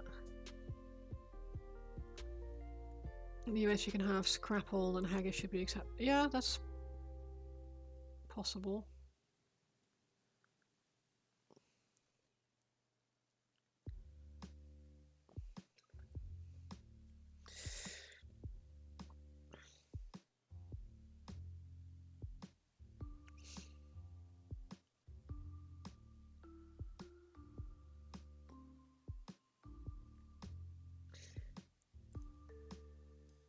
But yeah, haggis is amazing. I love haggis. I always feel bad for people who don't want to try things that I think don't sound nice. Because at the end of the day, haggis doesn't sound nice. It doesn't sound like something you'd want to enjoy, but it's so good. I've never had scrapple, so I don't know. Originally, black pudding was survival food for harsh climates in Northern Europe when everyone ate the whole animal. Yeah, but it's so good. It's tasty, tasty, tasty.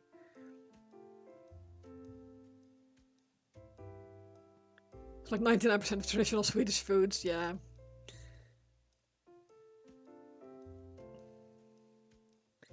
I feel like a lot of like the harsher climate countries have foods like this.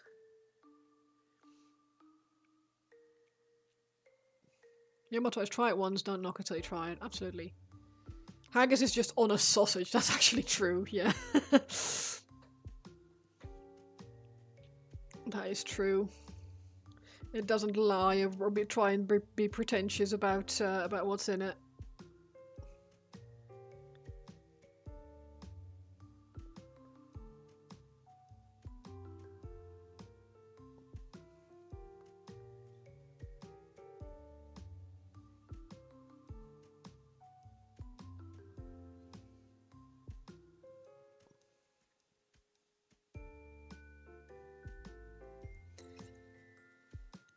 You share a lot of food in northern England from the Danelaw period. That's more Norway and Denmark, less Sweden, but there's a lot of overlap. Swedes generally went east, not west. Oh, okay. I didn't know that. That's good to know.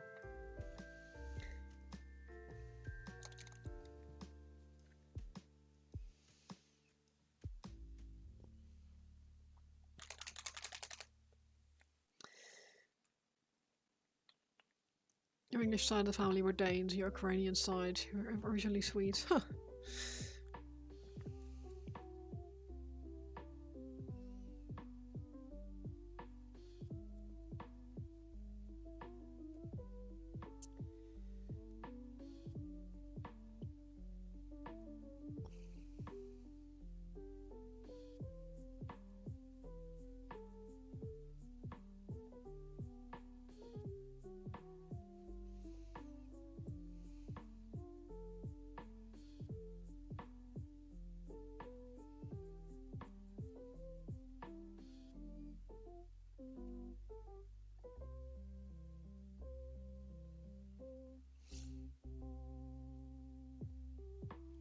Plenty of struggle foods that have either become standard fare or like free food like oysters, lobsters and caviar. Yeah, true.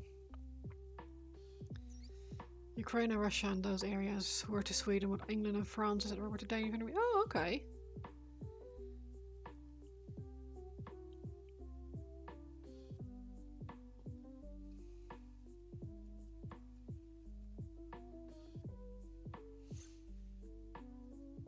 I did not know that. Russia is named after the Rus Vikings from the area. Oh, okay.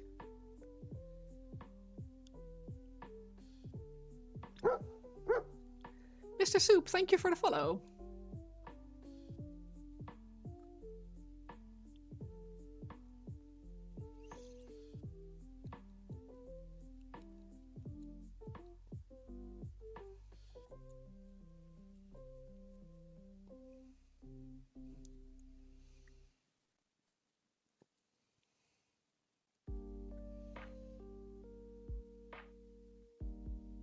You love history.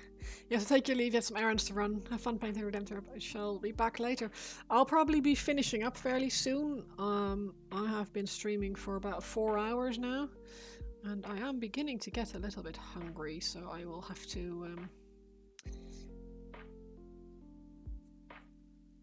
finish in the not too distant future, but for now I am still here. Thank you so much for hanging out, Mr. Soups. I really enjoyed having you, and I hope to see you again in the future. I normally stream on Saturday afternoon/evening UK time and on Wednesday evenings where I can.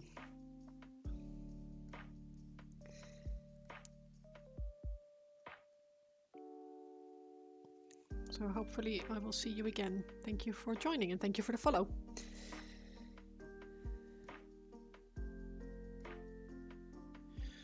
This is really weird. It actually came out really well. Look up King Rurik and the Rurik dynasty. Okay. Rurik. I'll do a boomer screenshot of that. Bonk.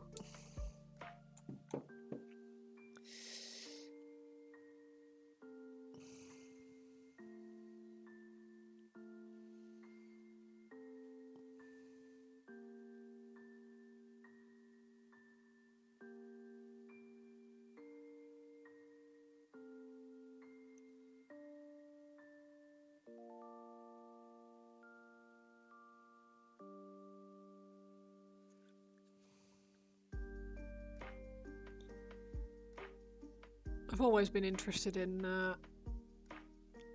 like any kind of history before before the wars. So yeah, Vikings, Middle Ages, that kind of stuff I've always found really fascinating.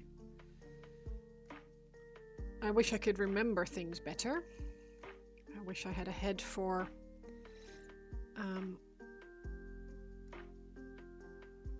dates and stuff. I can't remember dates, but pre-medieval history is fascinating. Yeah, I agree.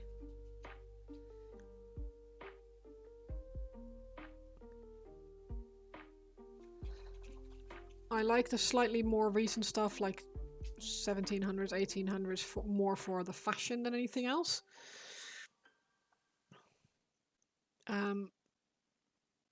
Your wife specialized in the Industrial Revolution on her degree. She really has to think for all. Wow. You love medieval history too. You all should check out The English Knight of William Marshall. That guy was definitely a main character in life. Some people just have main character energy.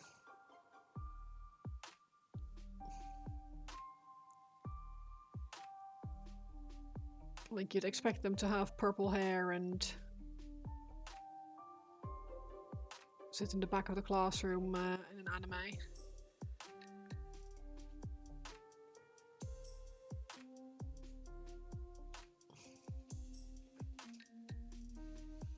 He's survived 5 different kings. Wow. That's actually impressive. English kings, like, not known for being particularly forgiving to their predecessors' retinue.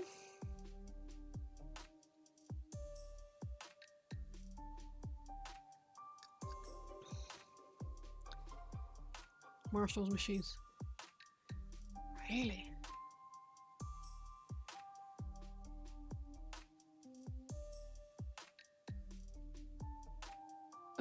Purple hair, who would do that? Have you done purple hair? I thought you were all for the greens.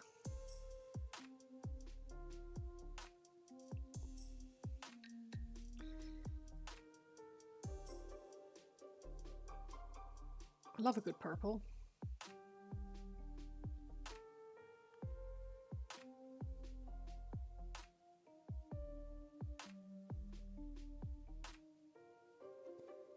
You had a purple hair phase in your youth. Still green, yes, but you get the point, yeah. With professional soldiers and knights, it wasn't quite so bad, but they had to do some serious proving of loyalty, yeah. Mo's Magic, thank you for the follow. I appreciate it. I hope you're doing well. Yeah, I was more thinking like along the lines of like jesters and food tasters and that kind of stuff. Like, tended not to survive one king to the next.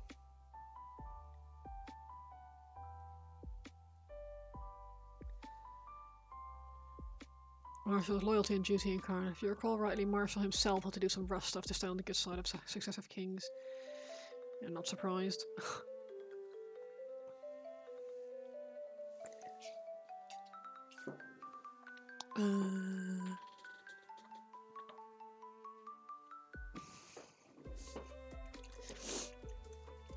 Henry the Younger's tutor at arms, unique at court and not for being an ambitious social climber.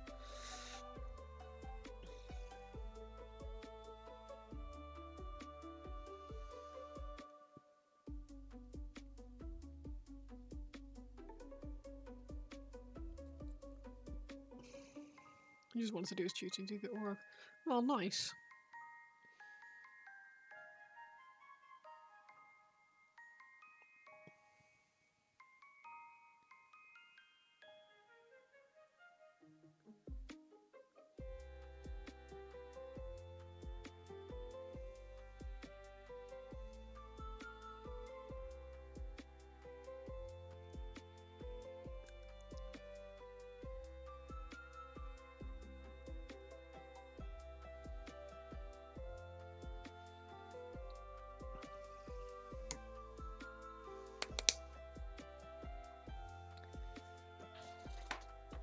It's hard to get good help nowadays. So I guess back in days it was very similar.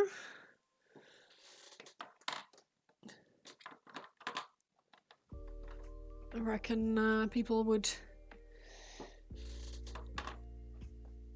not necessarily chop heads off if someone was particularly good at their job. Too good at killing people in the early days as a knight, so I ended up impoverished because none of his enemies survived to be ransomed. Oops.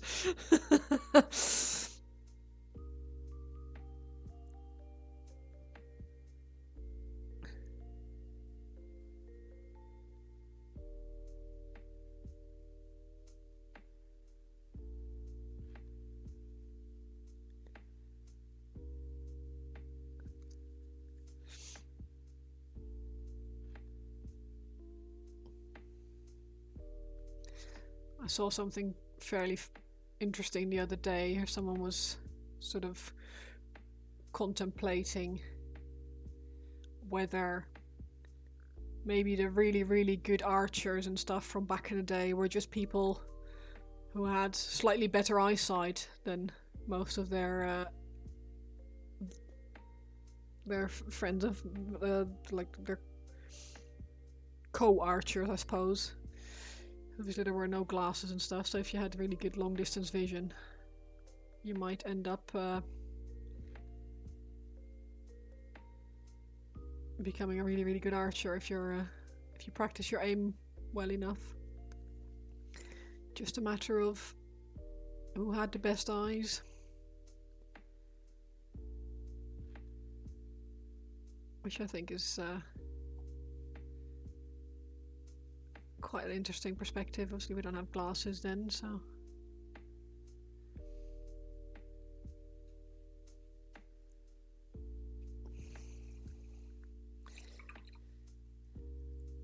We're going to go to reenactment events in local Tudor mansion. Awesome. Building something like 1,000 years old.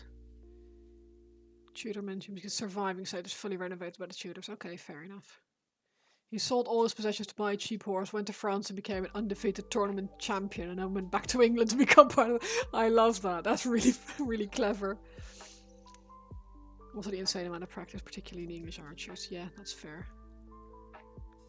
The longbow archery is such a big thing in England because the soldiers were mostly just drafted farmers who had to supply their own arms, and the English longbow is cheap and easy to make loads of. Ah, clever.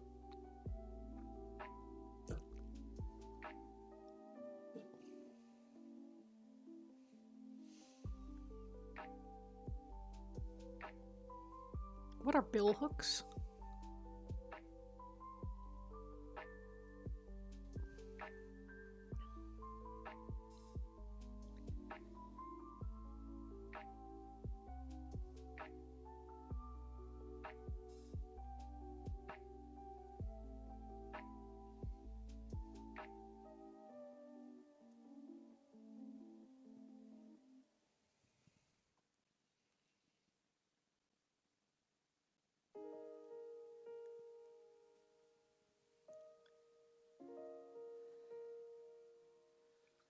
Nearly every other type of bow was better than the English longbow, but required very skilled bowyers to make, so England just had more.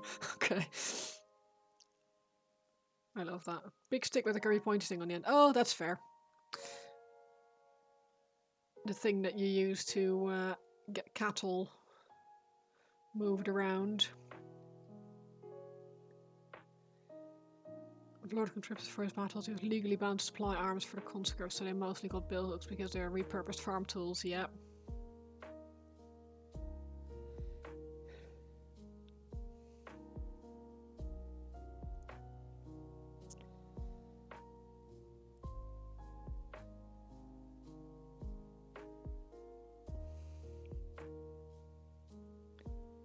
Pole arms and longbows, easy to make, easy to use, super effective.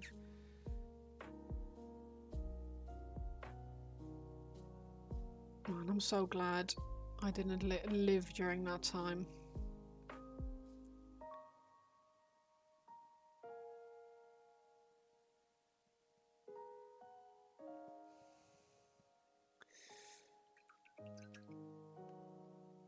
Poleaxe, yeah.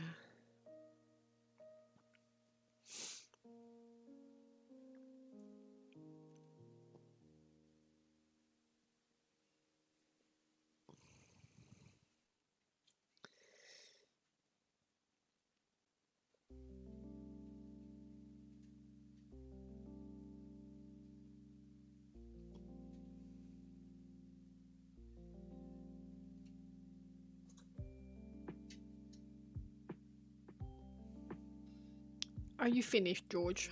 You're former competitive archer, former marine sniper, so you might have done all right. Nice.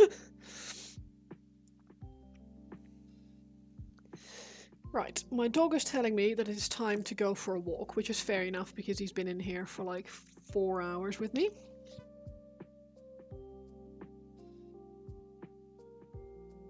So, I'm going to have a quick look to see who else is streaming at the moment. I think it's going to be Rampant Bacon.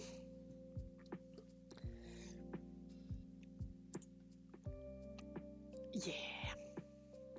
There is painting being done there. So we'll head over that way.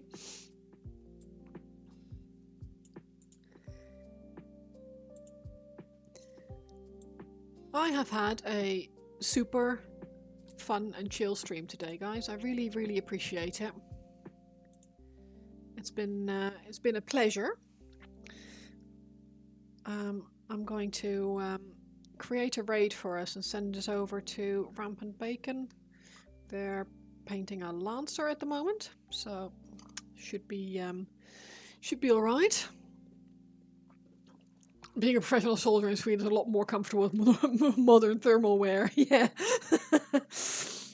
Yeah, you... Oh, man. God, I don't want to even... I don't do well in moderate climates where it's colder, so I can't even imagine, like, Scandinavian countries I'd be. Ooh. Anyway. Right, I'm going to create a raid. I'm going to send us over to Rampant Bacon. I think it's going to be really chill there. You had your beret march in February, minus 36 degrees and 5 foot of snow. Oh my god. Yeah, not a chance. Not a freaking chance. Never. Never, never, never. Miserable, I'm not surprised. God. Yeah. Like I said, I've had a really, really chill stream with you guys today. I've made some good progress, which is also very nice. And yeah, looking forward to seeing everyone again soon, hopefully. Yeah, I'll send this over to Rampant Bacon. Anyone who wouldn't mind giving them some support is very, very welcome. Thank you all so much for hanging out. Thank you for all the new follows. Thank you for the subs, for the gift subs, for the resubs. I really enjoy it and really had a good time and really, really appreciate you all. So thank you very much. I'm going to send this over now and hopefully we'll see you guys on Wednesday on my evening stream. Bye for now. Bye bye.